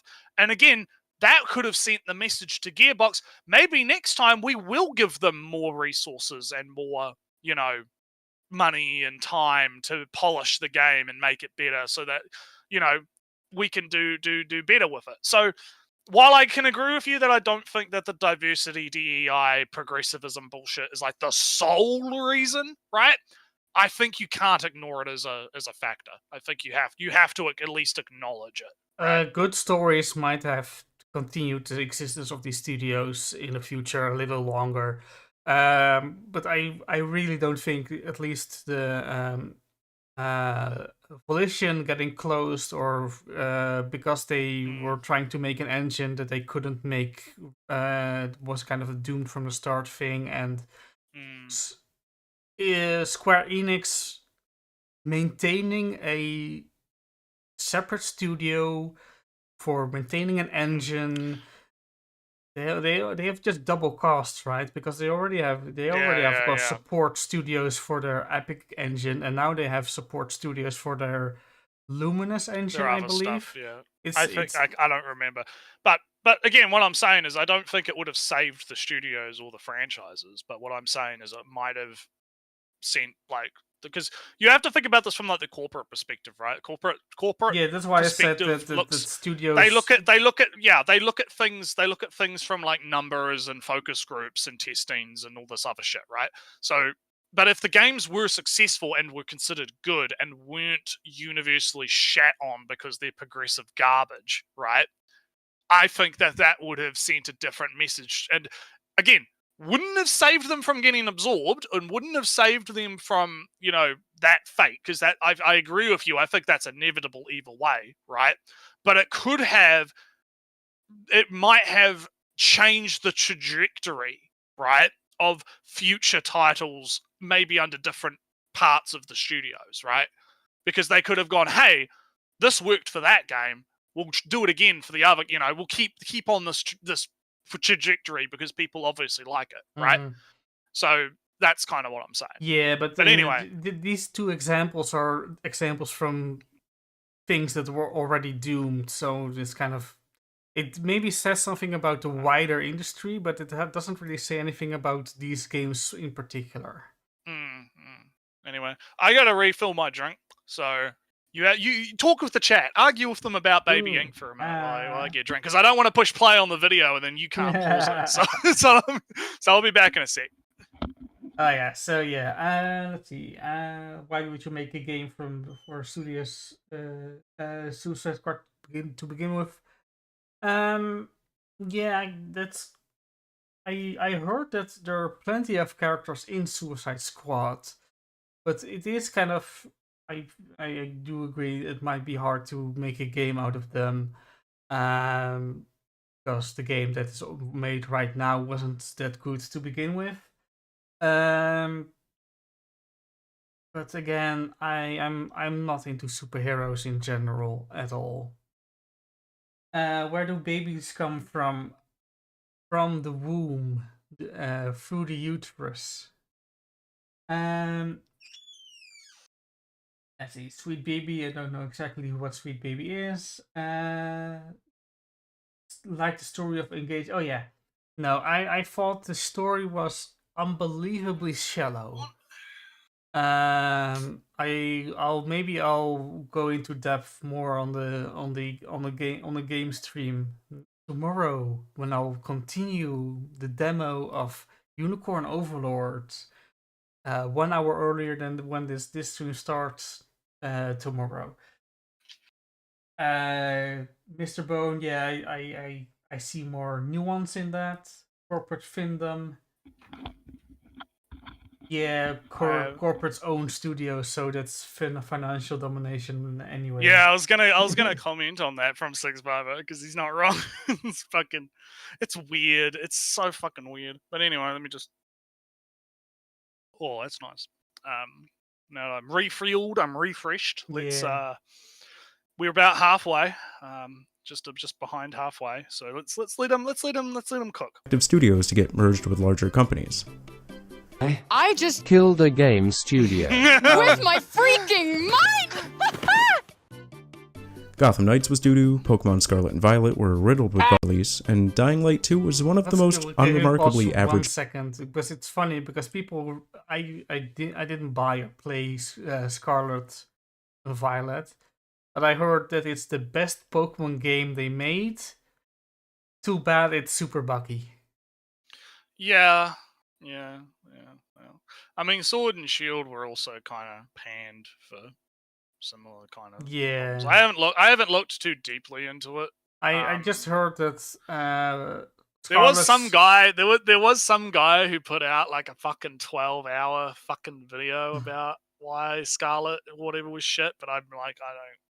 No, it is that the mechanics of Scarlet and Violet were far more refreshing and did far more things with Pokemon than the prior games. In the prior it's couple just games. It's just a shame that it's in a shell of a bad. Yeah, in a very very buggy game. So that's kind of the duality, right? The game pushed Pokemon ahead, though it fell kind of in pieces as it went along. Right. And the Gotham Knights one I don't know too much about either. I heard that one was not necessarily buggy or anything. It was just kind of mid. It was very live servicey when they tried to rip out Yeah. the live service out of it, but they couldn't. It just left a hole that looked very much like live Yeah, service. yeah. Something anyway, like let's that. continue. Games of the decade. It came out, and I never heard anything about it ever again, and that's just to name a few. All of these range from mid to bad, however, some games are just straight up scams, which brings me to Overwatch 2. Hey. Hey, Well, before he Overwatch. talks about Overwatch, I just wanted to comment on the. I think that it's worse if a game comes out, like he said, and no one talks about it. To me, that's a better indication of whether or not a game is worth even considering than people, because it's like I mentioned when we were debating about those other two games, right? You can have a game that's bad, but it can still be fun, right? If you get what I mean. Oh Right? yeah, There are plenty of. I had fun with my very nondescript Shadow of War, Middle Yeah. Earth Shadow of War. Yeah. So that's what I mean. Yeah, Sammy's like Sonic Frontiers. Yeah, Sonic games kind of fall into that a little bit, right? Where it's like, you can have games that you could probably objectively measure as being quote unquote bad, depending on what measure you're using, but they can still be enjoyable and you can still get enjoyment out of them, right? But if a game is just mid and boring and dull and no one talks about it because no one cares, right? Everyone's just like, it's shit, right? It's so bad that it's not even worth a controversy, right? If you get what I mean. To me, that's 100 times worse. So Because you know, there is maybe if you know Civilization, right? yeah, I do, yeah. You know that every year there comes about 2 of Civilization killers. Every year, Yeah, at least one kind of decent Civilization that killer.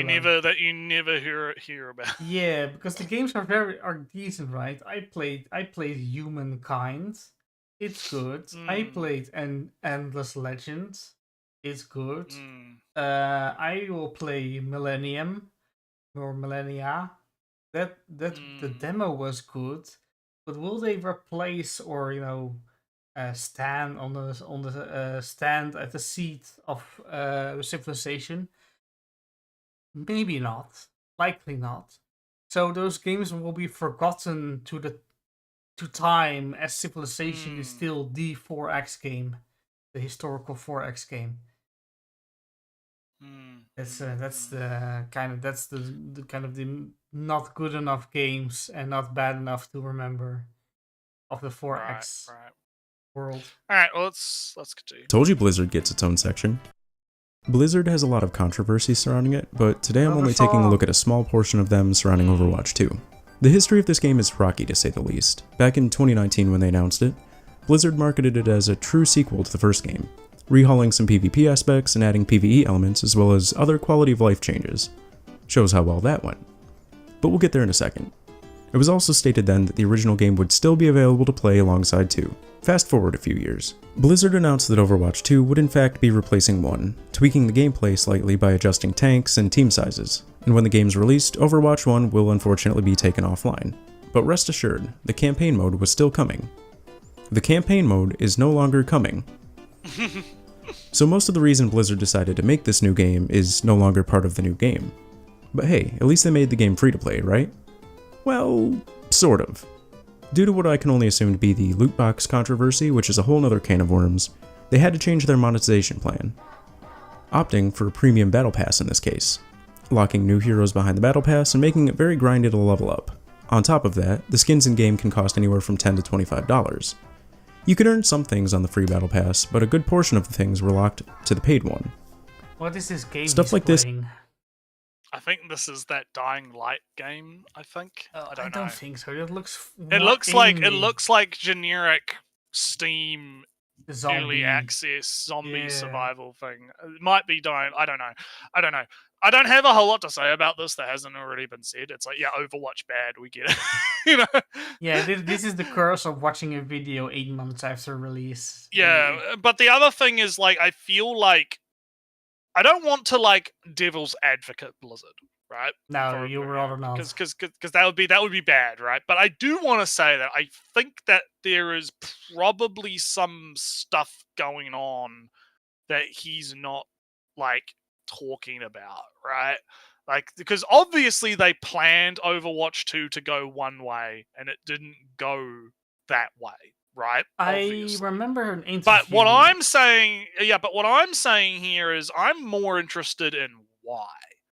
Like, what happened outside of the obviously the controversies around breast milk and shit happened, obviously. But like, what actually happened to the development of Overwatch 2? Right? In the same way that if you remember, like, Overwatch originally was going to be an MMO, right? Yeah.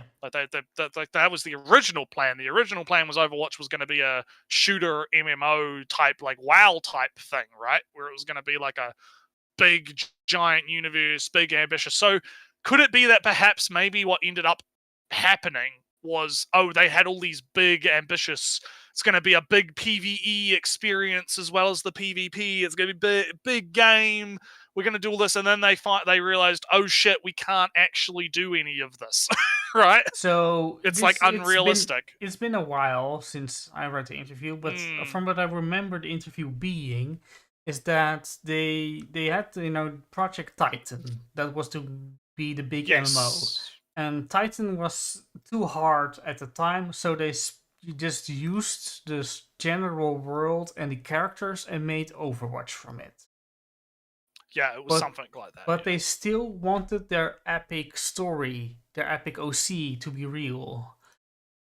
So they were making Overwatch 2, in a sense, to get to Titan. But right. The problem, it was like a stepping stone, yeah. The problem was is that Overwatch as it was super successful, but they were very, very much too concerned and too busy with their big grand project, and they outsourced the balance and the costume making and the small events making or something to another studio in another country, so they can brainstorm amongst themselves to make their epic world a reality. Meanwhile, Overwatch suffered and languished in the lack of attention.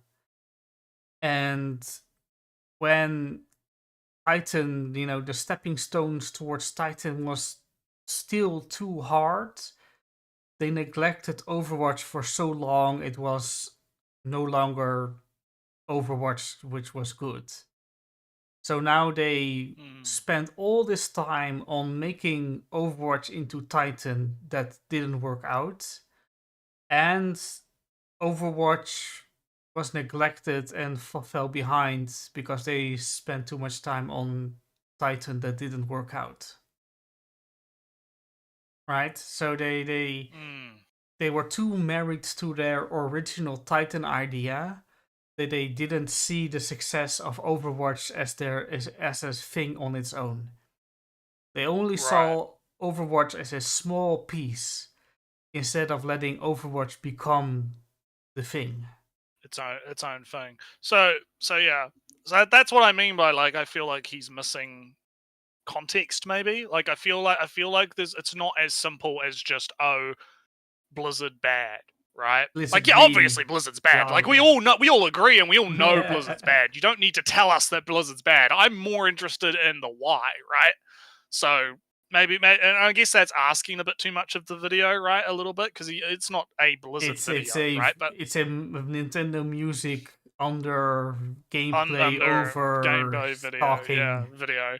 But I just feel like I wanted to kind of put that in there. Like, I want to put that out on the wild, right? That I feel like it's not as simple as just, greedy Blizzard make Overwatch 2 because greed or whatever. Yeah. I think there was something else going on there. But anyway, let's continue. Just screams that they wanted more money and that the first game was dying, so they hit the fans with the old bait and switch, promising a sequel and giving them an in-game store with an Overwatch skin. Which isn't the first time Blizzard has done something smelly like this. They've got a long line of slimy business decisions. We don't have any plans at the moment to do PC.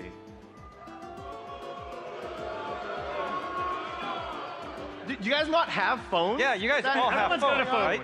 This was kind of a sad story because they were not communication people. They were just shepherd on stage and... Yeah, I mean...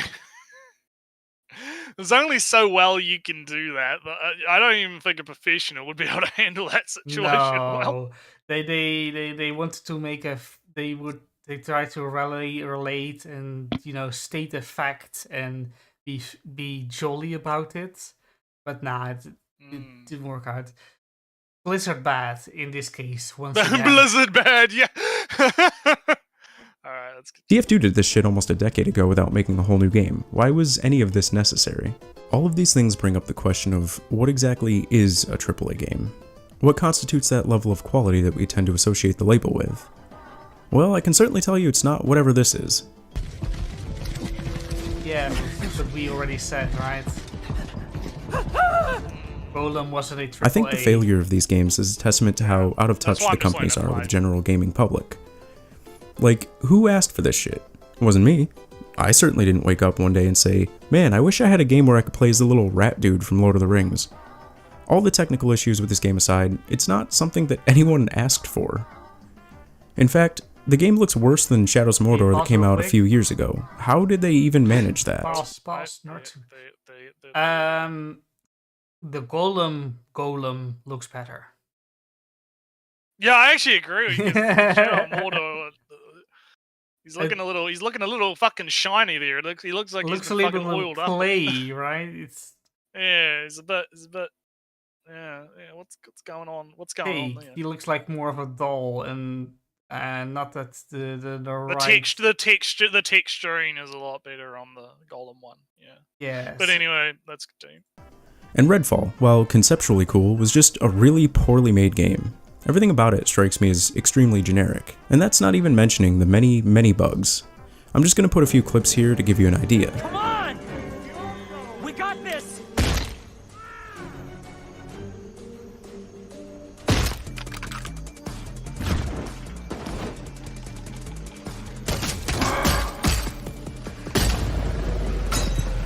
Minigames make the length of their campaigns a selling point, or the vastness of their worlds, or the graphical fidelity. Some people think having an amazing story or message is the most important. Everything in the game, though, right? yeah. Anyway, let's keep going. Argue that gameplay is the most important aspect. In truth, I know it's a combination of these things that make for a quality game. But often enough, AAA games take the approach of making these massive open worlds with little to no substance in them, with side quests that aren't engaging, and then slapping a half-baked RPG system on things and calling it good.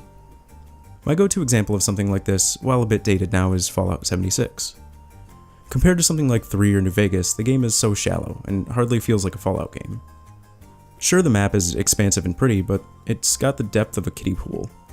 It took them several years of updates and patches to finally make it into something that resembles a classic Fallout experience. Look, I know this has been me complaining for the last however long this recording ends up being, but I want to stress that I don't think that it's all bad. Look at Nintendo. They might be a really, really shitty company, but they also maybe made the best game of the whole year.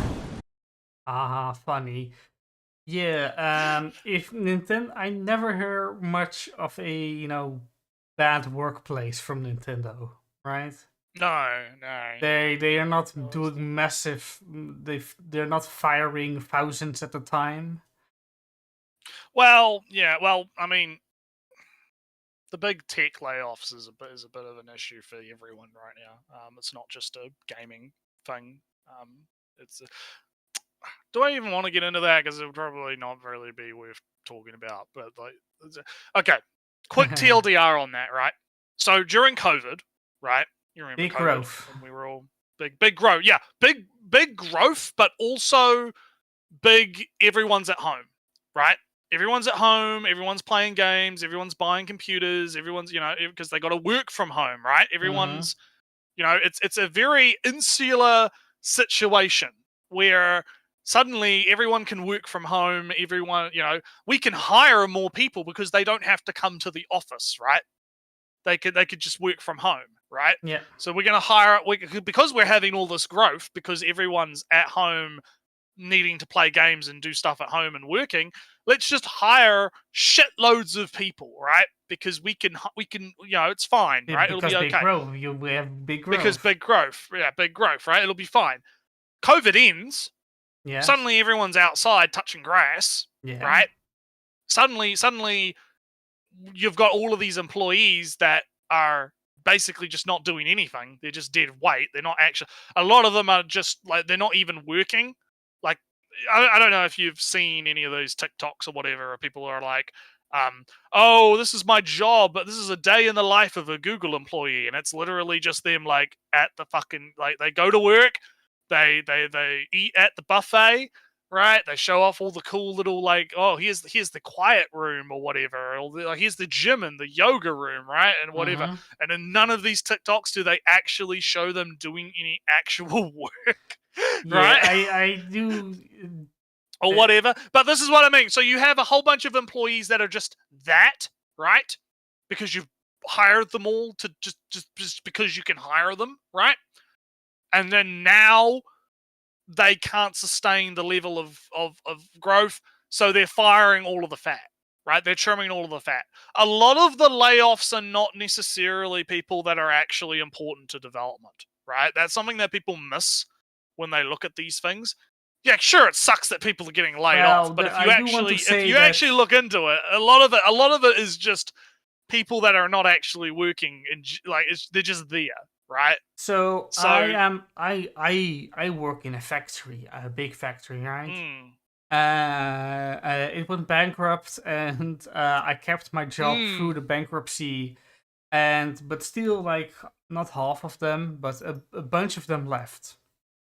Yeah. I still do my job, but the only reason why I still do my job as my job is because we closed one production line down. Right. So now we have more people than before working on a single production line. So the work is easier, but only because we closed down a production line. If we had kept open both production lines with the staffing that we had, we would have sufficient. It would be not. It would we everybody would have to do twice as much. Yeah, and it would be less efficient. Yeah. But before we were bankrupt. We had like 2 or 3 people whose job it was to do miscellaneous tasks around the production line. Put that in that, put that over there, clean that up, move this over there. These little annoying things that take 5 minutes, but 5 minutes is a pretty long time on a production line. So you would rather not, wander away from your workplace, but there were things you had to be done. So we had guys that did that stuff. Those were extra fat, right? Though that is the fat. Yes, that's the fat, and that's what I'm saying is getting trimmed, right? Yeah, but the thing is, right? If you cut out that fat, they still did a job that now somebody has to do.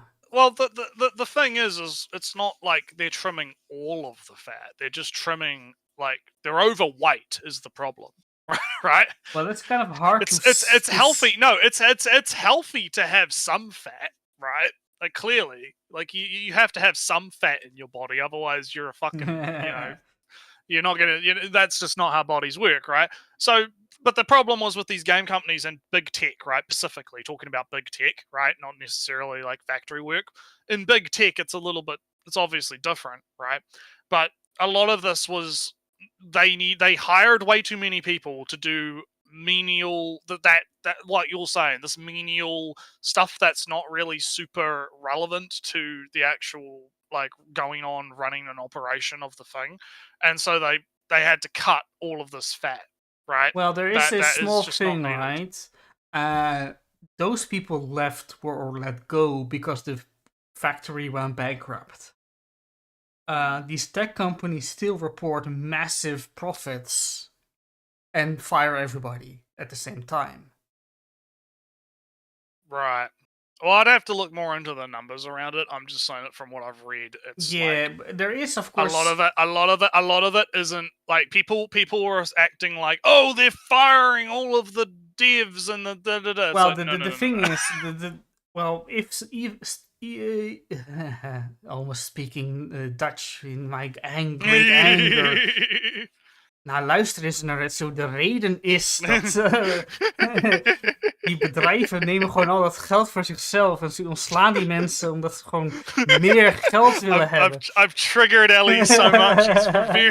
He's reverted to his natural state. Oh, I can. Don't dare me. No, the great hypocrisy or the feeling of injustice is that these big tech companies still report massive profit growths, right? And they fire at the same time. I get what you're saying. No, I get what you're saying, right? And I can agree. Right? I will agree with you that if there's that's not something that I can argue against. However, hang on, I had a point, now I've lost it because your Dutch distracted. Your Dutch distracted the shit out of me. Let me think for a sec, because I was gonna say, okay, I got it now. Big tech companies are not fucking daycare. Okay, if you can't just hire people that don't do anything, right? Like, the big tech companies should not take the place of welfare, right? They kind of are. If you in a sense. No, but they should, Ellie. But they shouldn't. They shouldn't. Are you like? I'm sorry, but welfare. You shouldn't be getting your welfare from Google. That's going to open up a whole fucking can of worms of fucking abuse and bullshit. Well, you get what I'm saying, right? But my point is my point is fine. you can't. My point is you shouldn't be hiring people to do basically nothing, right? And have their lives be based around the fact, they have to go into the fucking office once a week or whatever, or they have to be there for the meetings or whatever, but they're not actually doing anything, right? Like, it's not sustainable to do that, even if they're making all this profit, right? As you're saying, right? It's still not sustainable, and it's still not ideal, right? It's not. So I don't necessarily have a big problem with this fat trimming type stuff, especially when you find out that there is like a certain percentage of those people that are just going to bounce into a different fucking tech job anyway, because that's something that apparently happens a lot, is they'll like bounce around. I watched a video from SFO about this, and there's like he actually like looked into some of these TikTokers like past videos and stuff, and you'll have ones that'll be like, I'm working at Sony, and now I'm working at Google, and now I'm working at Apple, and now I'm working at whatever, and they'll just jump around every like 6 months. I come from a different culture where I have a contract and they can't fire me really easily. Well, I don't know how the US operates. Like, New Zealand's a little bit different. From what I understand is that in the United States they can fire you for any reason at any time, and you have to deal with it. Well, it depends on state. I think some states are different. I don't know. I'm not gonna comment on the legality, like, because I can't. But I'm just saying, like, from my personal view, I don't have a big problem with what's going on. I'm sticking to kind of to the facts that I know, and let's move on after this, right? We've had enough of a debate about it. We're almost done. We got a quarter-ish left. We've got like 3 minutes. We got like 3 minutes, and then we can talk about anime, something that's actually exciting to talk about. Yeah. The fact that I know is that they hired a bunch of people, right? All right, all good. Then they post records profits, and then they fire people because the profits are not good enough, even though they are bigger than before. I would have to rewatch the SFO video, but I don't think the numbers were quite like that. I think what's happened is the downward trend has started, and they have to cut people. I don't know. I'd have to look more into it. Have to or want to? That's the question. Probably not going to look more into it. Because I don't care. It's not like I'm that fucking, I just like the discussion. The discussion's fun. But anyway, let's finish the video off, and then we can talk about me speaking my native language. Oh yeah. I'll comment on Samu, right? Ellie's natural state is a biblically accurate angel. Ja, change je weet change maar your niet. avatar. It will change your avatar to like a Dutch biblically accurate angel. Je Put weet like the maar Dutch nooit, hè. colors. Je weet niet wat ik wat ik aan het zeggen ben, dus je kunt het niet gaan ontkennen, hè? I hate how even though I vaguely can't understand what you're saying, I also vaguely do because remember I grew up around. It's like fucking. It's triggering. But anyway, let's continue. Big dick man. Haha, funny joke. Yeah. Jury's still out until we see how the new Spider-Man game does. Yeah, about that one. Leave Connors alone! Oh yeah, this might be funny to mention. And Capcom's of been course. consistently Spider-Man game did very good. It's never going to make back that 300 million. No, it's not. So it's kind of Okay, a yes and no. Anyway, let's continue. banger after banger, so I still think there's a few big budget studios that know how to make a game. Look at the slew of recent remakes that we've gotten lately. There's a good reason that these games have been remade and remastered. They're just genuinely good. They lack a lot of things that Or are... is it laziness to I grasp don't know. to past Well, success? the thing is from what I know, the Dead Space one in particular, I think I mentioned this when we covered that other guy's video. The Dead Space one makes a lot of changes, and there's a lot of things about it that's not like it's not like a one-to-one reskin, right? It's not like they just took the original. Like the Resident they didn't Evils just aren't. Yeah, like they didn't take like the original game and just like upscale it in 4K or whatever with like upscale textures and new lighting effects or whatever. Like they actually remade the game, right? So it's not. I wouldn't necessarily say that it's like it's laziness or necessarily they like the game's original games were good, quote unquote. I think it's more along the lines of, hey, that game sold well, let's make it again. You know? Yeah. Like I don't think it's just yeah. You know me. I'm not super big on prescribing intent, although sometimes you can, right? But it's I just Let's finish up. holding modern gaming back, in my opinion. They just get back to their roots of crafting a concise game without all the extra bullshit. A less is more kind of idea that makes for a well-crafted world to experience. On top of that, we've got a lot of indie developers and smaller studios still making great games that are clearly labors of love. We got a ton in recent years. Hades, Like Silk Song. Silk Song never. Hollow Knight, Cult of the Lamb, Neon White. All games that, while smaller, can absolutely go toe-to-toe with the giants. So, support your indie developers. I think they have a bright future.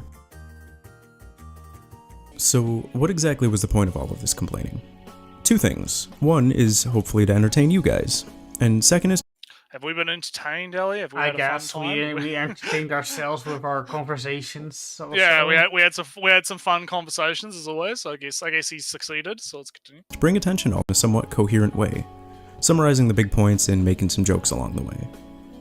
Personally, I love video games. I always have. Yeah, I guess with diarrhea jokes. I guess maybe, but let's continue. And I just want to see the industry do better. So if this reaches some corporate head somewhere, here's some free advice. Never. Put a little more time and care into your products, and stop trying to wring every dollar out of the consumer that you can. Also, listen to your community more. Ultimately, they're the ones buying your products, so they should be the ones that you try and cater to. Which is where the average gamer comes in. That's me and you. Stop pre-ordering video games. If the last few years have shown anything, it's a cautionary tale to wait until the game This is all basic bitch shit. There's like Yeah. nothing to really say And about it. Like if it's you not, make a like, I don't disagree, but it's like, yeah, okay, stating the obvious, right? But if you know? make a video about gaming and if you watch, you're not an average gamer. Yeah, anyway. is out to buy it, no matter how many pre-order bonus scrimblows you get for buying it early. I've done it, you've done it, and I don't think people are going to stop. But maybe if they do it a little less, companies will be more inclined to release a finished product. Complaining about it's another valid tactic. Many companies have faced so much backlash over certain things that it's prompted them to change it. That's basically what I've been doing here. So while some parts of modern gaming are mind-numbingly stupid, I remain hopeful that they'll learn from their mistakes and do better. And to the ones that are still making quality content, I hope you'll continue to make stuff that gets us hyped and that we can look forward to. Isn't Hi hype there. a problem, I know this though? was based Well, Well, maybe we'll get into that. Ooh. Maybe we'll get into that in a future stream because we have a video. Like I mentioned at the beginning of this one, we have a video for that. So maybe we'll get to that. Basically a rant for a bit of time, but I hope it was at least entertaining and maybe prompted some interesting discussions. If you liked it and you want to see more stuff like this, liking the video, subscribing, and maybe sharing it somewhere would help immensely. If you want to leave your thoughts in the comments, I always enjoy reading those. And all right, there we go. We're pretty done now. Hey. So yeah, no, that was. I mean, it wasn't a bad video, I guess. As final thoughts, like it wasn't. I wouldn't say this is the worst one of these that we've watched, but it was definitely kind of. It's mostly just saying shit that we already kind of knew. It's right? it's like a little bit of a. It felt a little bit safe with some old, common sense pitfalls, I guess. Oh, it's a common sense because Game Studio does this. That means. Well, yeah, like I said, common sense, thinking common sense, and that turns out to be wrong because it's actually a little bit more complicated. Yeah, Don't blame the devs, but sometimes. But sometimes you got to blame the dev. You Yeah. know. Yeah, no, I agree. It's definitely a Yeah, there's definitely problems, but at the same time, it's like a lot of this I can't really go super hard on him, right? I can't really go super hard. Apparently, he does game reviews and story retrospectives. Well, and he's done a few other essays as well, but I just I never watched really these game music over a gameplay video over talking. No, not me. Not my really. style, and Reject gaming and embrace the gacha addiction. well, listen to Retsu. I am immune to gacha addictions, apparently. But anyhow, all right. Well, should we want to talk about anime? Should we talk about? Sure. I don't really think we have anything else. We don't really have anything else to say, so we can talk about the anime. We did our old fancy talk about all the other stuff in the video, including a little bit of politics and anti-capitalisms and all that fun whatnot. Stuff. Yeah. So right, what's first on the block? What do we want to talk about? Oh, let's do a little bit of anime first for funsies. Well, that's what I mean. That's what I mean. What's the first anime we're doing? Ooh, free run. I pressed the free run. We're button. doing the free runs, right? Well, good episode, good action this time. Very good episode. Yeah. I had a blast. The animation was on fucking fire. So good. Like the fight with the green-haired girl up against herself, like that was fucking great. Yeah, that was really nice. That was very fun. So other than that, what are your thoughts? What do you got? I particularly liked kind of a little bit of going into the world building of how powerful mages are generally weak against hypnosis and restraining magic. Because that binding spell of Viral is pretty effective. You only have to look and the mage can't move, so you can just pick a sword and stab them. That's pretty powerful. But apparently Freerun is immune to everything. So well, she's fucking OP, so that's a problem. And I think it was kind of daring of the author to have the hypnosis mage just explain the world, throw out some lore, and then have her run away. Right. She could be very powerful with that hypnosis eyes. Hypnosis stuff, yeah. But now she's gone. And she did her purpose in the plot, and I appreciate I did feel like that was a bit of a disappointment that she just kind of was like hyped up, and then it's just like, nope, that's not gonna work. Goodbye. I do kind of respect her because she wasn't. She quickly grew on me for being very level-headed because she was a very 100% a background character before this. Yeah, and then they're just like, yeah, here's her moment, and then that's goodbye. But other than that, it is very interesting. I find it interesting how, because we had our Mr. Muscles old man, who was Monocle, at the very beginning, he's like, we need to work together as a team. And then everyone splits up, and now everyone's coming back together to work as a team. Because he was right. Except that arrogant guy in the beginning that went alone, he's somewhere skulking, hiding. He's somewhere having a mental breakdown, yeah. Which was to be expected, I think. Yeah. Also, I was impressed with, you know, Scarif and Ere and Wereld's fight against their copies. Just, you know, animation, flare, effects. I have him launching his slingshot spell.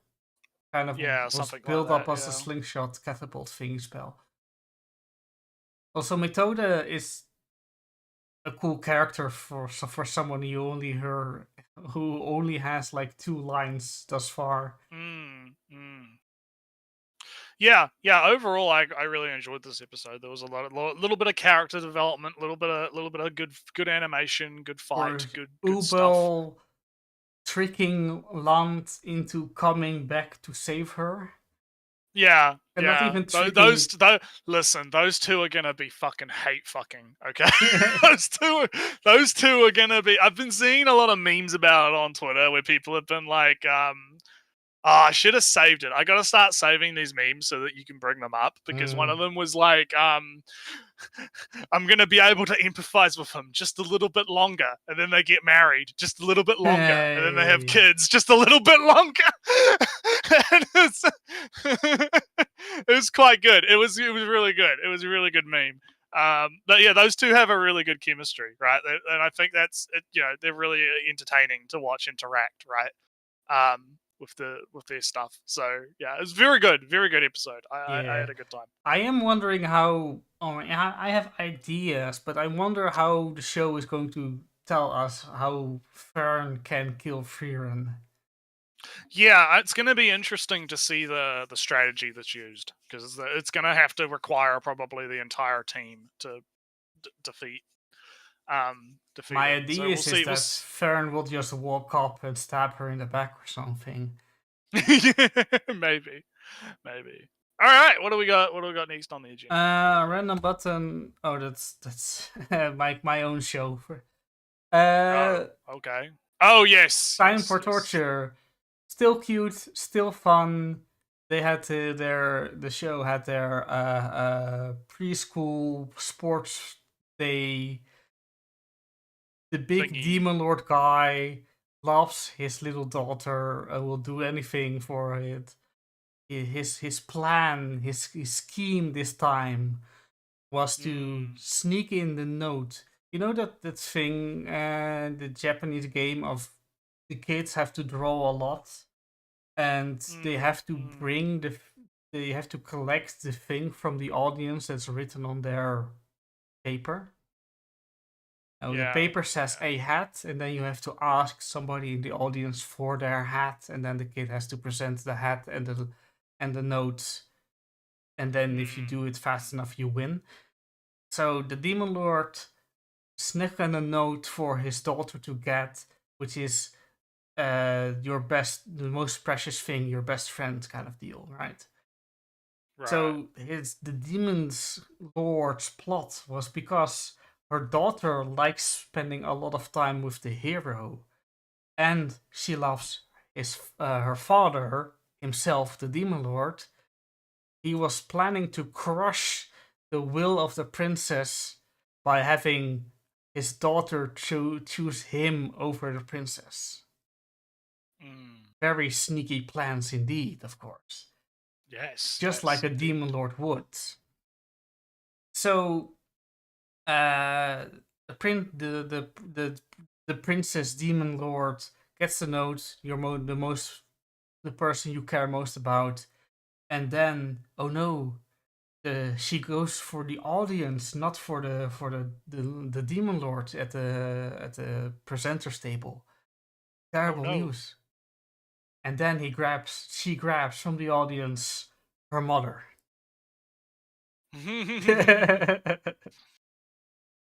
And Oh then boy. the Demon Lord is very disappointed, but makes a million excuses for it. And everybody is still having a good time. Yeah.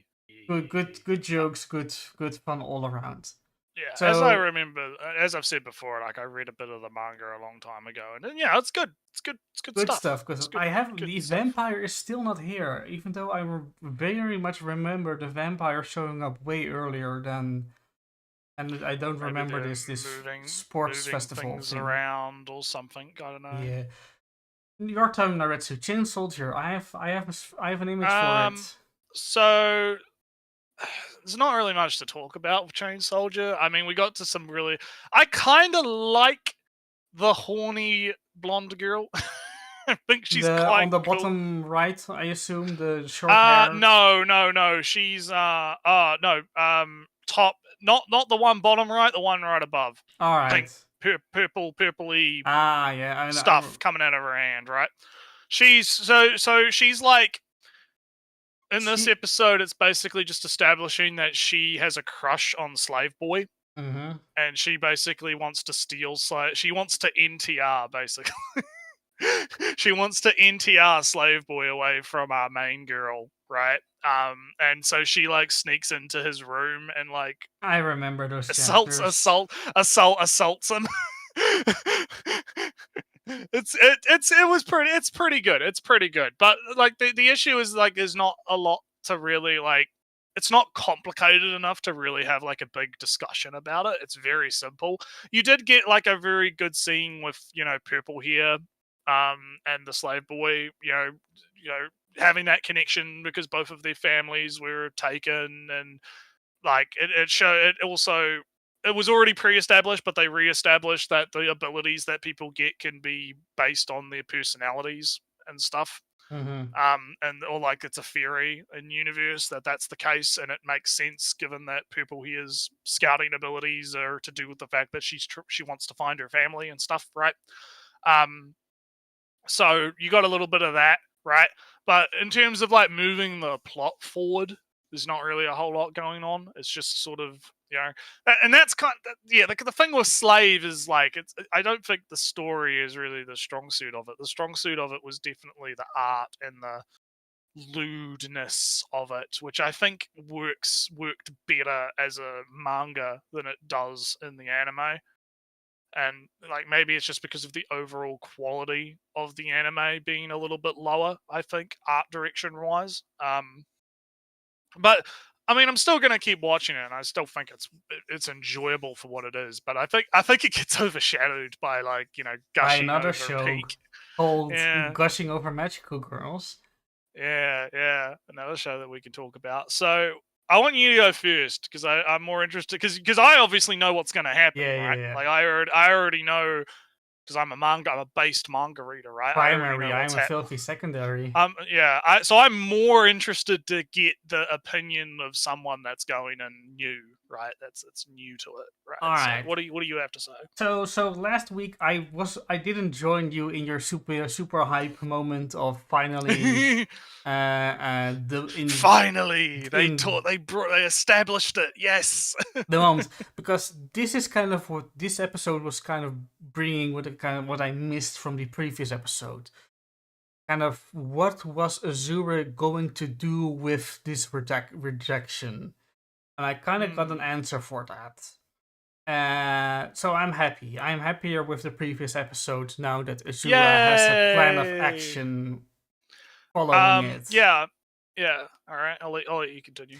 I do think that I want a little bit more of what Utena is going to do with that situation, but I will just wait and see until they meet again, and Azure will say, "I won't give in," and then Utena says, you're not gonna get the payoff until the next meeting, because what's kind of happened with that is like both of them have obviously split paths, and we've got obviously the arc with Utena and the new characters that we can talk about, and then you also have Azura going off with the other girls and doing training, right? Yeah. So there's gonna be like those two characters have kind of split apart now.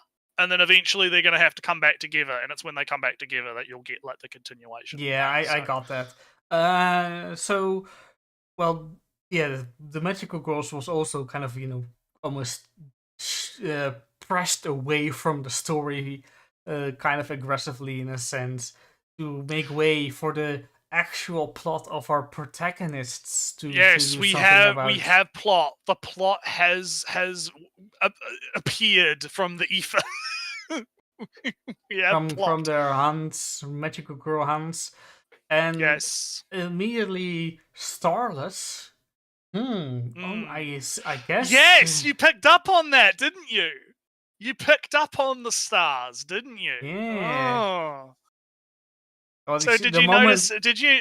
Okay, I'm going to ask you a question about Utena. Have you noticed something about that happens with the design of Utena every so often? You actually have an example of it on screen. this example was very obvious. I didn't notice it in the last episode. If you, well, it was there if you Yeah. paid close attention, because and it's so they're establishing the concept of the stars now, but it's something that has been present in the show, but most people would probably just think of it as like a design thing, right? Like it's just like, oh, there's stars in the thing. But then you see Utena here, right? She's got 2 stars in that picture, and her eyes have turned into stars. What's going? Ooh. So yeah. What could this potentially mean? Ooh. Yeah. This is of course the speculation on my part, and it feels like the amount of stars you have kind of feels like if you're more true to your desire in a sense. If you're more maybe in that kind of sense, right? Because our idol character is very much open to be an idol character.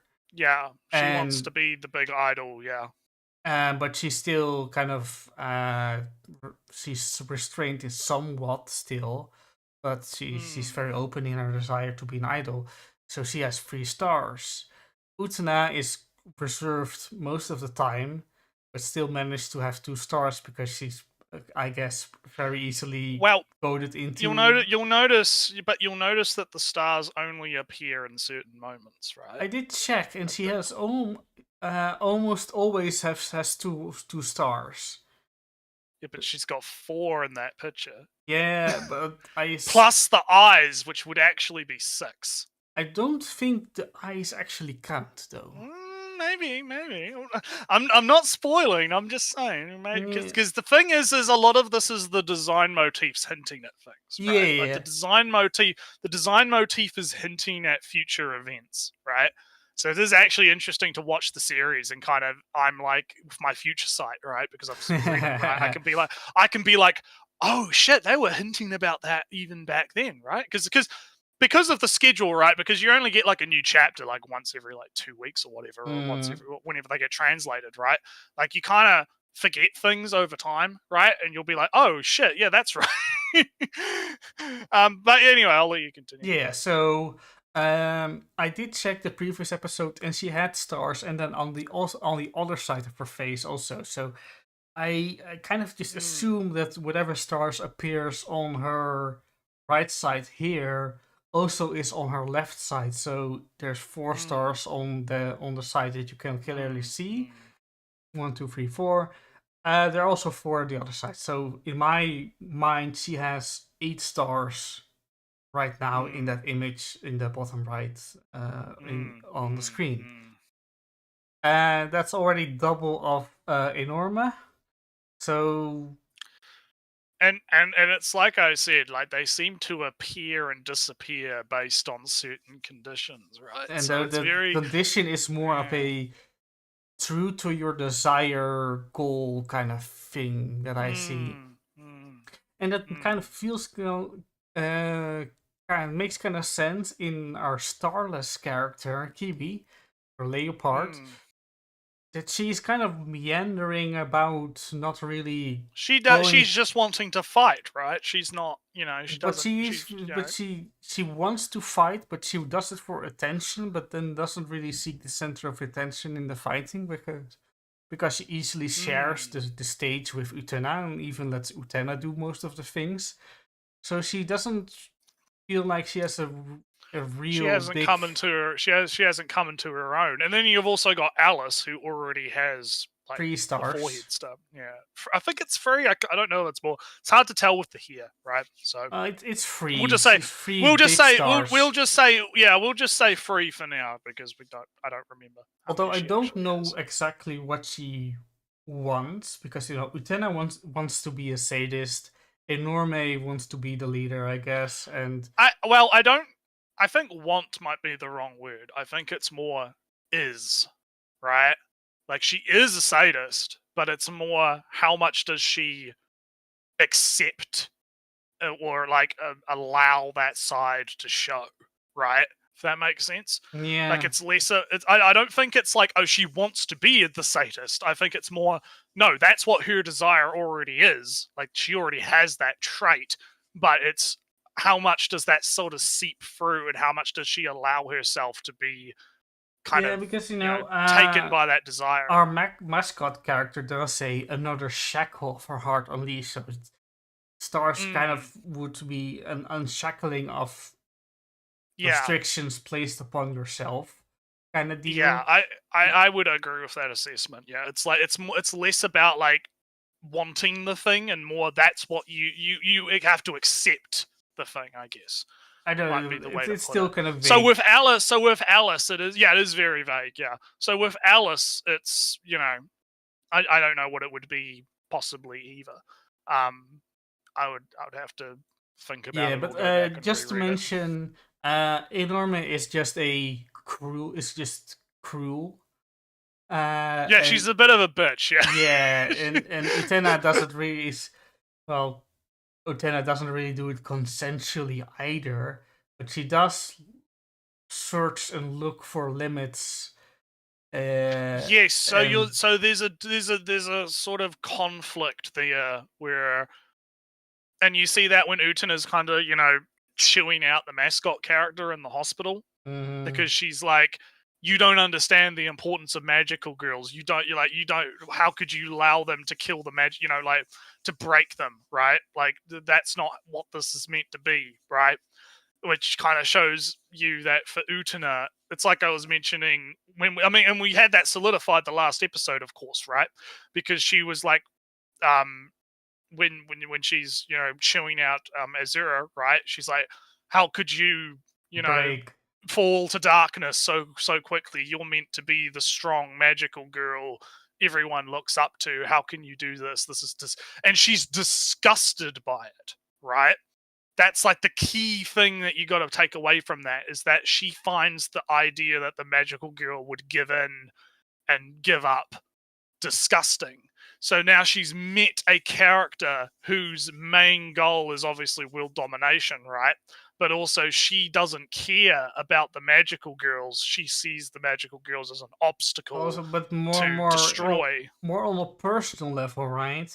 Enorme Yeah. has no qualms in destroying the person, their dreams, their hopes, and so on.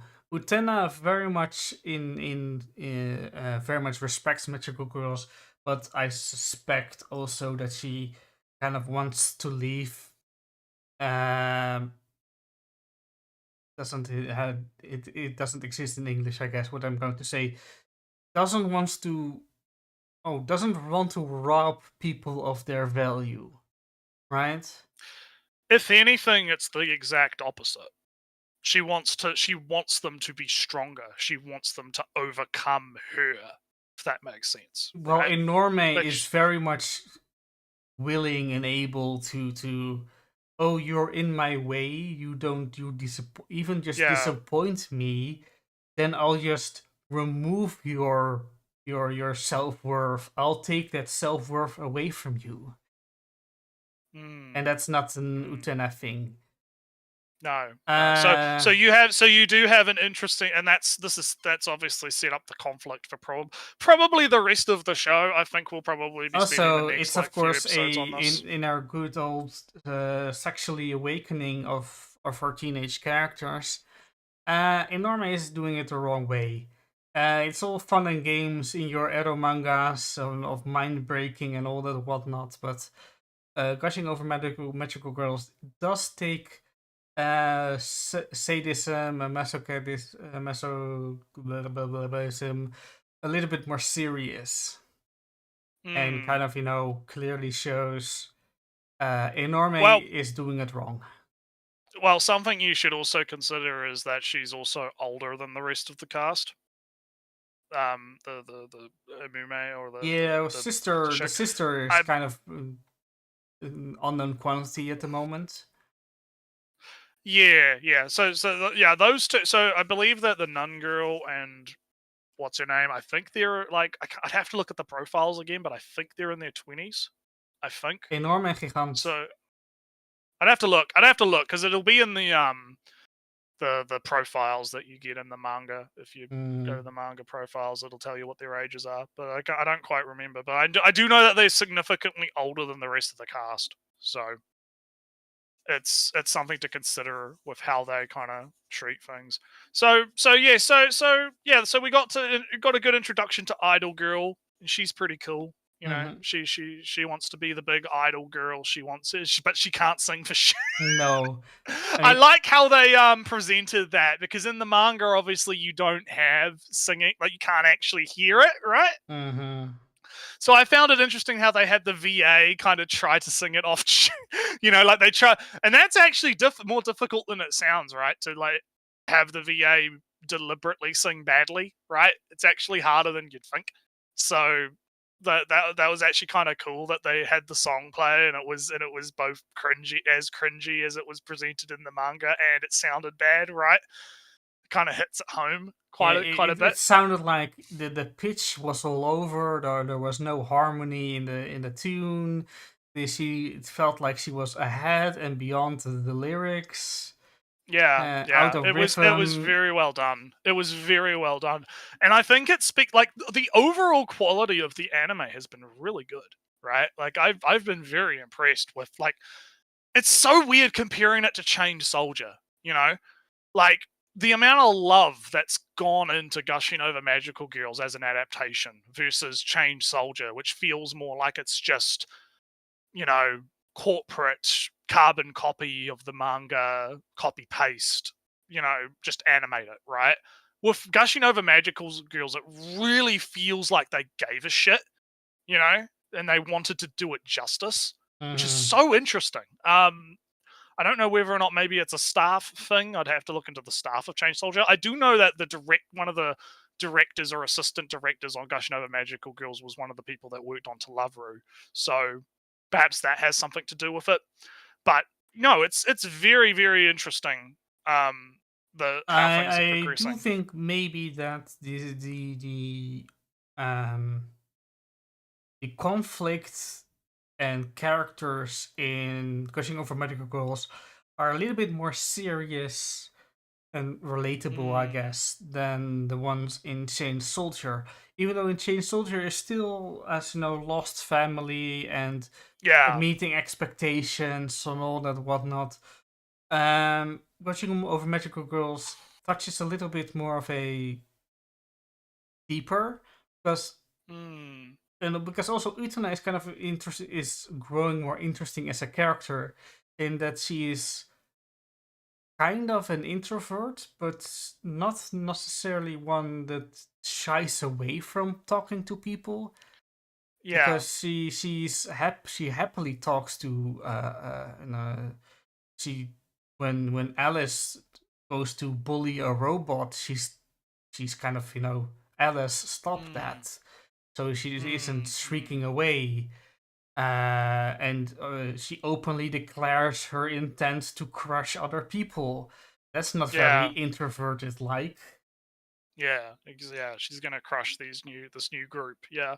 So we've talked a little bit about Idol Girl and our Commander Girl. Do you have any possible thoughts about the other two? I don't really catch anything from their name or outfit necessarily. Sister is kind of a interesting thing a little bit, in that she says she doesn't want to, but she sure looks like she wants to beat people up. So that's kind of a I'd keep an eye on that one. I'd keep an eye on that one. So Blue Hoodie Girl, she's also kind of, you see a few hints of her as well. she's She's not like, entirely in favor of this group as a whole. yeah, she's a bit more. This is cringe. Yeah, in she wasn't a big fan of the torture. She wasn't a big fan of the name. She's kind of maybe she can be peeled off as the idol and also the idol girl because she's kind of being treated mean. Yeah. You'll probably find out more about Hoodie Girl as we go along. But she's quite interesting. She's quite an interesting. Like both Hoodie and Idol are quite interesting characters. You're probably not going to find out too much more about Sister, but she's got some stuff going on that's a bit more behind the scenes. Let's just say there's some some stuff going on with her. Let's go to. And I don't want to. I'm not gonna spoil anymore. But yeah, there's some stuff going on there. But yeah, have you watched? That's enough. That's enough gushing out. That's enough gushing over Magical Girls. Have you watched Metallic Rogue? I have. I've indeed watched Metallic Rogue. Some interesting lore drop, plot drop stuff. Venus is brought into the same orbit as Earth via 12 black holes. Yeah, kind of crazy. kind of wild. Kind of a bit.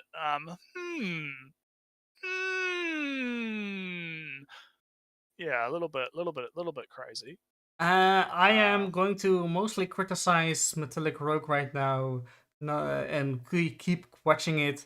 In that Metallic Rogue still doesn't explain its world at all, or at least not particular. Like I kind of got the gist now. It's like, oh, you have the Immortals, and you've got like there's stuff going on, and it's tied to the thing to do with the thing. Yeah, but what does the thing mean? And are they Rouge collects those cores from the people, but they also have the bodies, so they can they just reinsert those cores into the body and then just press the on button again and they'll be told what to do. So is Rouge also killed at some point, her core removed and then put back in and then made to believe that her brother is that guy is her brother, and then told to collect the other there's people. Something else. There's some like implication that Rogue doesn't there's some stuff being hidden from also Rogue. Everybody on that bus is still one of the Immortal 9. The number keeps going up. And then you have, as you can see in your picture, we now have Shadow the Hedgehog Rogue, Blue Rogue. We've got, well, it would be Sonic, wouldn't it? Because she's blue. Yeah, Sonic the Hedgehog Rogue, Shadow the Hedgehog, which was hinted at because that was what the Puppet Master guy was doing. He wanted to create a Rogue. So now we have Rogue 2.0, right? So. Yeah, it's. I think it's interesting, but at the same time, I agree with you. It's kind of like, I mean, twins in the same body doesn't really care about the conflict, but just don't want to die. And the photographer does something. Do you feel she's basically doing the Spec Ops line? Do you feel like a hero yet? You killed all these people. You're not the hero. Fuck, like that kind of thing. So. I think it's interesting, but it's like, I don't know. There are, we'll see where it goes. For me personally, in understanding the story, there are too many moving pieces, right? I hadn't had enough time to really establish a baseline and then build from that, because we don't even really follow the mindset of Rouge really that much, because she's kind of an amnesiac character. A person who forgot how the world works, but we don't really spend time in her head wondering the things that person who doesn't know the world would wonder about. She knows too much to really for us to discover things with her. And also we follow other people who know everything a lot of the time. So we are kind of left wondering what the world actually is, which leads to discoveries of 12 black holes pulling Venus into a different orbit. How the entire solar system will be in balance when you suddenly swift. Have you ever played in universe sandbox simulators? No, but I've heard. Yeah, I've heard. I can tell you, I know right? I know that it would change quite a bit. It would fuck a lot of shit up if you changed them. It would fuck everything up in like 50 years or so. In 50 years, your Jupiter will swallow up Venus and let the Earth will fly directly into the sun. That kind of thing. Yeah, because it messes with the gravitational axes Yeah. and rules of shit So around it. I am going to watch it, and I'll watch it the entirety to the end, and then I'll skim through the first episode and see how the story, what happened in the first episode and how that felt, or what happened. How it all ties together. Yeah. So that's my stuff on the Telegram. Did you have anything? Well, let me see here. We could talk about last week's solo leveling because remember, I haven't seen the most recent episode because of the time differences. But the last week's episode was pretty good. It's pretty good.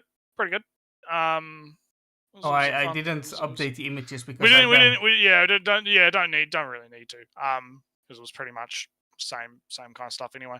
But yeah, he fights the big dog guy. And he we learn a little bit more about some stuff. Be interesting. Yeah, I think it's been going pretty good. I'm interested to see kind of how the system sort of, changes stuff. Yeah, we'll just leave it at that. I guess. Unless you have something quick to say. I have something quick to say, and that is that if I did mention it last week, last week I realized that in the poster, those are the same characters. The brown-haired soft boy. It's both him. It's him as he evolves into the other one. Yeah. I said that the Koreans, from what I understood, that the Korean mangas love their wimpy characters to become the biggest, buffest guy ever to ever lived.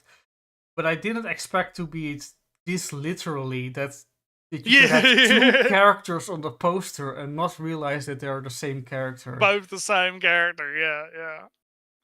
Oh man! All right. Well, are we done? Oh yeah, have you got something? I do have my Apothecary Diaries. Oh yes. What's the hot drama in Apothecary Diaries? The hot drama is that our main boy lives after almost getting killed, and Mau Mau almost got killed instead because she pushed Jinji out of the way of the falling metal. It's kind of like I said. This is kind of wrapping up the previous arc and setting up the next arc. You remember, right, that she spent a lot of time with the concubines of the emperor, or maybe that was before we did our weekly recaps. Maybe I don't know. You probably mentioned it at some point. Yeah. Anyway, Mau Mau was in service of a concubine.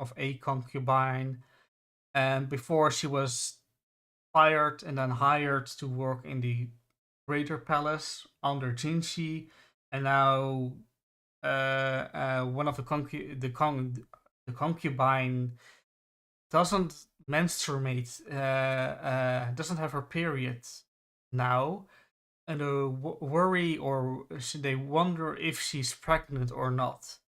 And Mau Mau is the only really female, slightly medically inclined person around, so let's send Mau Mau to check if she's pregnant or not. Yeah. So she'll stay there for a couple of months to check if the concubine in the image on the middle left is pregnant or not. big prinkers. Yeah. Also, the person who is suspected of doing the whole plot to kill Jinshi and injured Mao, as evidenced in the upper left, faked her own death and then escaped. So where is she? How was is kind of known, but why did she escape? Did she actually plan anything, or was it on orders? With whom did she plan all this, and with whom did she fake this death? What's up with the shady concubine in the bottom left?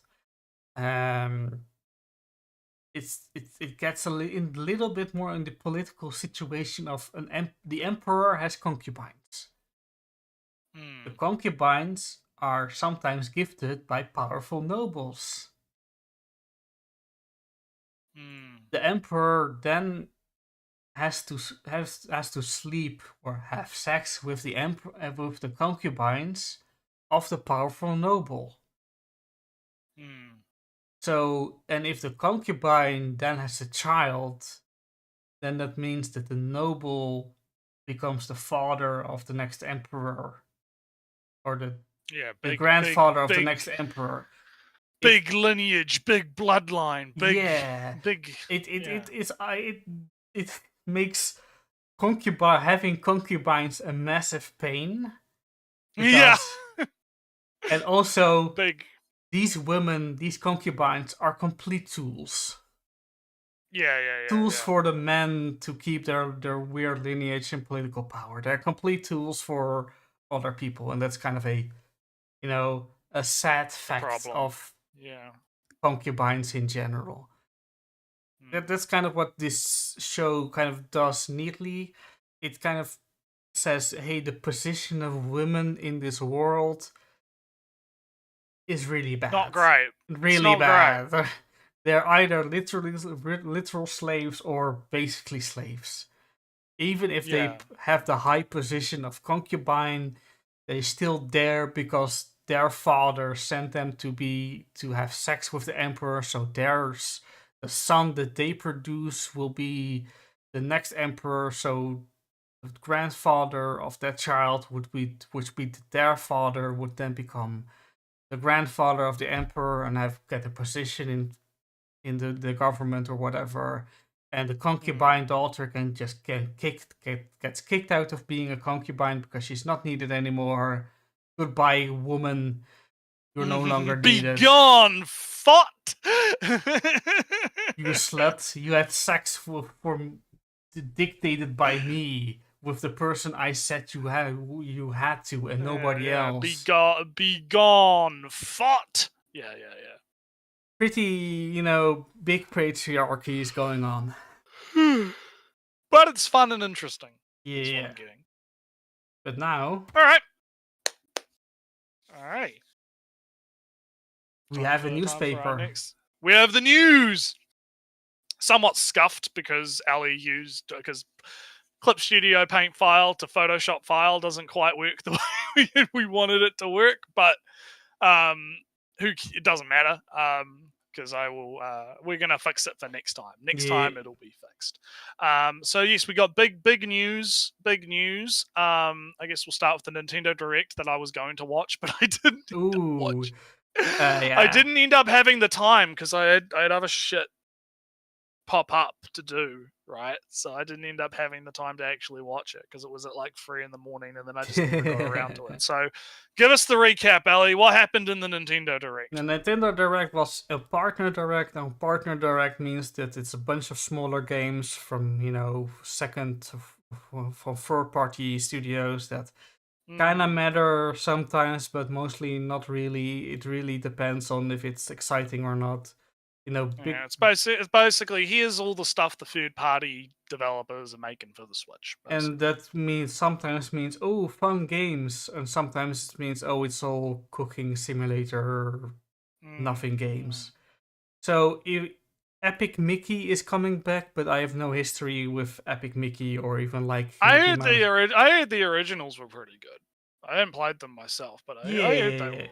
But this is a situation where either you know and like Epic Mickey or you don't care at all.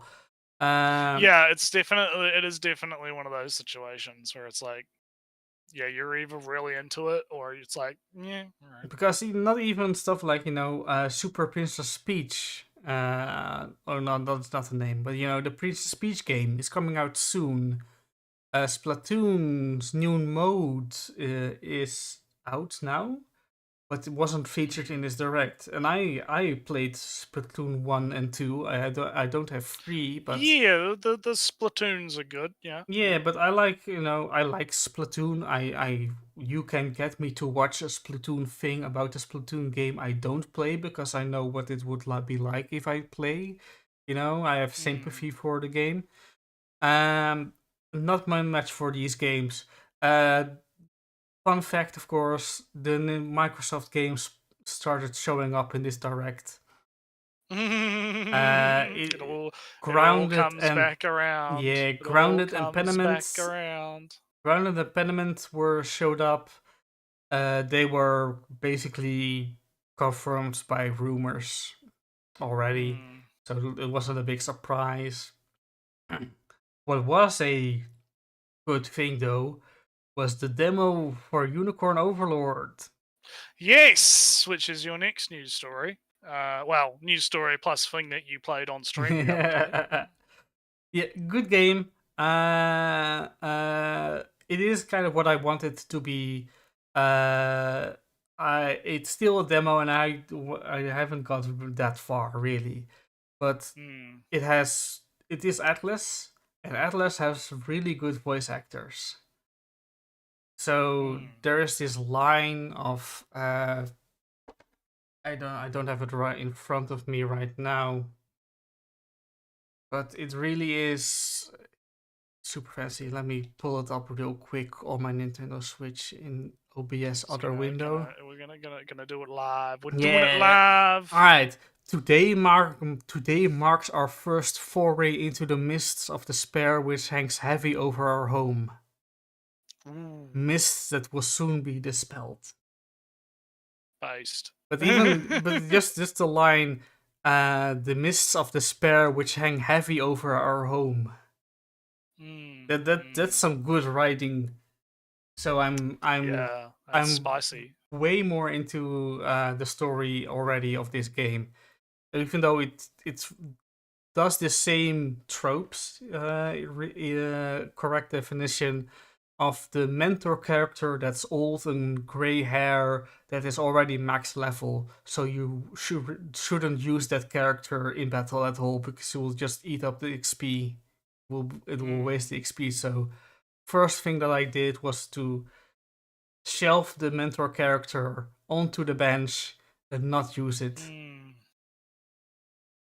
But also Matthew Evil King has mind control to phone. Don't worry about it. It's just my thing. It's fine. Evil General Betrayed has the power to do mind control. You have a ring to undo the mind control. The whole world is already under the control of our mind controlling evil guy. So it's kind of you and your small liberation army is going to go from region to region to liberate the people. And it appears that you have somewhat some choice in which direction you go, but I assume there's some sense of blocking off of progression that you can do in an area. I already encountered a bridge that you can't fix until you get somebody who can repair, and I assume that you only get the repair guy if you progress further into the story. That kind of deal. But yeah, I am like I said, like I already have planned. I'm going to stream the game further tomorrow. I did some. I already read through the codex. I did some minor deliveries, so I have unlocked a little bit more stuff in the game. Yeah, so I'm next tomorrow, next stream for me I'm Yeah. going to do some focus on a little bit of more battles, getting a little bit more decent progress now that I'm more Yeah. familiar with the game. You've figured it all out. Awesome. Yeah. No, sounds good. Sounds good. Well, I guess now I get to talk about something. I've got I have a Yeah. small news story. So, for those who do not know, the Girls Frontline devs, right? They had a game. One of their very first games was a game called Codename Bakery Girl. The remake that they have has been in production for a number of years. They've been slowly cooking it. Is called Reverse Collapse. Codename Bakery Girl. They had a demo for it come out during I think 2 of the Steam Fests. They had a demo that came out, and I played it, and I fucking loved it. It was really good. It's kind of a top-down strategy, sort of XCOM like, but also kind of a bit more. It's kind of more like you have a whole bunch of tools at your disposal, and you have to figure out how to get through the map. And there's some stealth elements in some levels, and then there's other levels that are like, oh, you have to survive. So you have to. Where do you place the mines? Where do you place, other stuff? How, like, you move your sniper into which position so they can take out which unit, and you have to strategically figure out how to, what's the most efficient way to get from point A to point B, right? In a lot of cases, or to complete the objective that you have to complete, right? So the news, and the reason it's in the news, is that on Steam, because people have these things that let them track like updates to Steam pages or updates to in the devs posting databases things before in the the Steam database. page, before a Steam A page gets up. database entry showed up for Codename Bakery Girl, which was basically something along the lines of, let me have a look. It said something like reverse collapse _ final.exe has appeared in the Steam database. So, and we believe that because the anniversary of the first game came out on March 19th, 2013. So we're thinking that they're going to try and release the game on the anniversary, which would be quite cool. So we'll see what happens. I am extremely hyped for it. Like, I might actually stream it. I might have to sit in a chat with you off stream and have you set up help me set up the OBS so it's all consistent and whatnot, and then I can do the big streams, right? Because I really want to promote the game, and I really liked what I played of it, and it's not just because I'm a big GFL gunfucker, right? Gunfuckers in the chat, rise up, right? Because the game is a sequel to GFL, but it's like the timeline's very weird because because Bakery Girl obviously came first before GFL, but it takes place, I believe, like 60 years in the timeline. Or it's like after GFL 2, I think. It's like 60 years in the future. So it takes place long after the commander in GFL 1, for example, who is the commander in GFL 2. It's long after he's like basically an old man and probably not relevant anymore. And it's a completely different side of the world and completely different conflict, right? But a lot of the stuff like the rosterists, you'd love the rosterists because they're kind of like commies, but they're not commies. It's an interesting philosophy, actually. I'd have to find the document that talks about it, because there's like a big fucking law document that talks about what the ideology behind it is, right? It's basically them versus the Arctic Union, which is kind of like a highly advanced technological society that was, from they were like an underground kind of vault city situation before they had to kind of come up for the rest of the world, but they're now at war with the United Rosterists and stuff. So there's some complicated lore stuff going on. Basically, there is deep lore going on with Bakery Girl, and you're essentially following the story of the titular codename Bakery Girl. I can't remember her name, but she's basically this sort of android type thing that's kind of like a T-doll, but there's some other stuff going on with her that makes her kind of special, and it might tie into a lot of the concepts that show up in GFL, such as the idea of Zion and the heaven for AI and stuff. So there's quite a lot going on with Bakery Girl, and it makes it very interesting to want to play it and promote it and kind of push it, because I want it to do well, because it's not a gotcha, right? It's not a gotcha game. It's a full actual video game. I guess, even though gotchas are video games, but you get what I mean, right? It's a full actual release game, and I want it to do well because I want the GFL devs to do more non-gotcha games as well as doing GFL 2, which is probably also going to be coming out hopefully soon in English. It's been out for a while in China and it's been doing quite well over there. So yeah, that's about all I'd have to say about it. I just wanted to talk about it because I'm kind of hyped about it and wanted to promote it. We'll see how it goes. GFL 2 also had some news. We had Leah, your UMP9, show up, and there's a really cute gif of her dancing that I should have probably have given to you, but it doesn't matter. So yeah, GFL 2 is still cooking. So what's this Project L? What do we got down here? I don't know anything about this. Project you L. tell me about it. What do we got? I watch some people who do some fighting games every now and again, and Project L is a fighting game from League of Legends. Right. So, okay. League of Legends, a couple of years ago, League of Legends said League of Legends is still a terrible game. Let's make some other games in the same universe. One of them was by now there are a couple of games that have come out. One of them is kind of Runeterra, a card game. One of them is kind of a from what I understand, to be a cozy farming sim kind of deal. And Project L was the big fighting game. And it's been kind of being worked on in the background for a while now.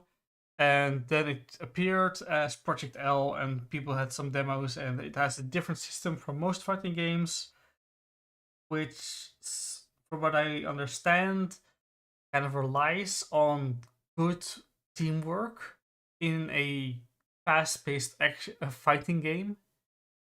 Because, Naretsu, you know the concept of a burst in a fighting game? A little bit, yeah. It's like when you have like a meter and it fills up, and then you do a special move or something. The burst is when you get mad comboed. You can press a button and then it will just push the enemy off, the opponent off. Okay. So you get mad comboed. Can't get out. So it's like a oh shit button basically. Yeah, and some, from what I understand, not a big fighting game guy, it either consumes a bar from your super meter, whatever meter that may be, or you have like a limited amount every round. Right. So the thing is, in this Project L game, is that your teammate decides when you burst. Okay. So Naretsu, you get mad comboed. You can't get out. Up. Yeah. I have to rely on you to get me out. But basically. you know that the combo is going to end in 1 second, and you can get out. Right. But I press burst. Okay. And then so you've basically wasted the. Or okay. Now let's reverse the situation. I get comboed, but it's a sloppy combo. It's a combo that you can easily get out. You, as the experienced fighting game player, does not press burst, because I can easily get out. Right. But I can't, because I'm a new fighting game player. That's kind of deal is a, you would need the burst, and the person who controls the burst would need to know that you need that burst right now. It would require a bit of hardcore cooperation. And also, if you press the burst or not, it needs to be the other person needs to know why you didn't press the burst button, because oh no, you would never be able to get out, or oh, you should have been totally being able to get out, or oh, this is a moment you can't get out, or oh, this in a second Yeah, you there's drop a a lot combo. there's a lot of irritables going on basically. It gets very complicated, and that's that small part of it. From what I understand, the big fighting game commentator people, talking about fighting game people, are kind of nervous about that mechanic. And to me, as somebody who's not in that world, is damn, that sounds terrible. But the real reason why it's on this news list is that it has a name. Let me pull up the newspaper a little bit. Do you see the title? It's got a big name. What is it called, Naratsu? Can you Let me have a look. It's Project L Forever. They're just calling it Project L, basically. Yes, you're correct. It's called Project L. All right. There are people in this world who will tell you otherwise. Don't listen to them. Don't listen to their lies. They will tell you that it's some 2XKO or something. O name, but they're liars.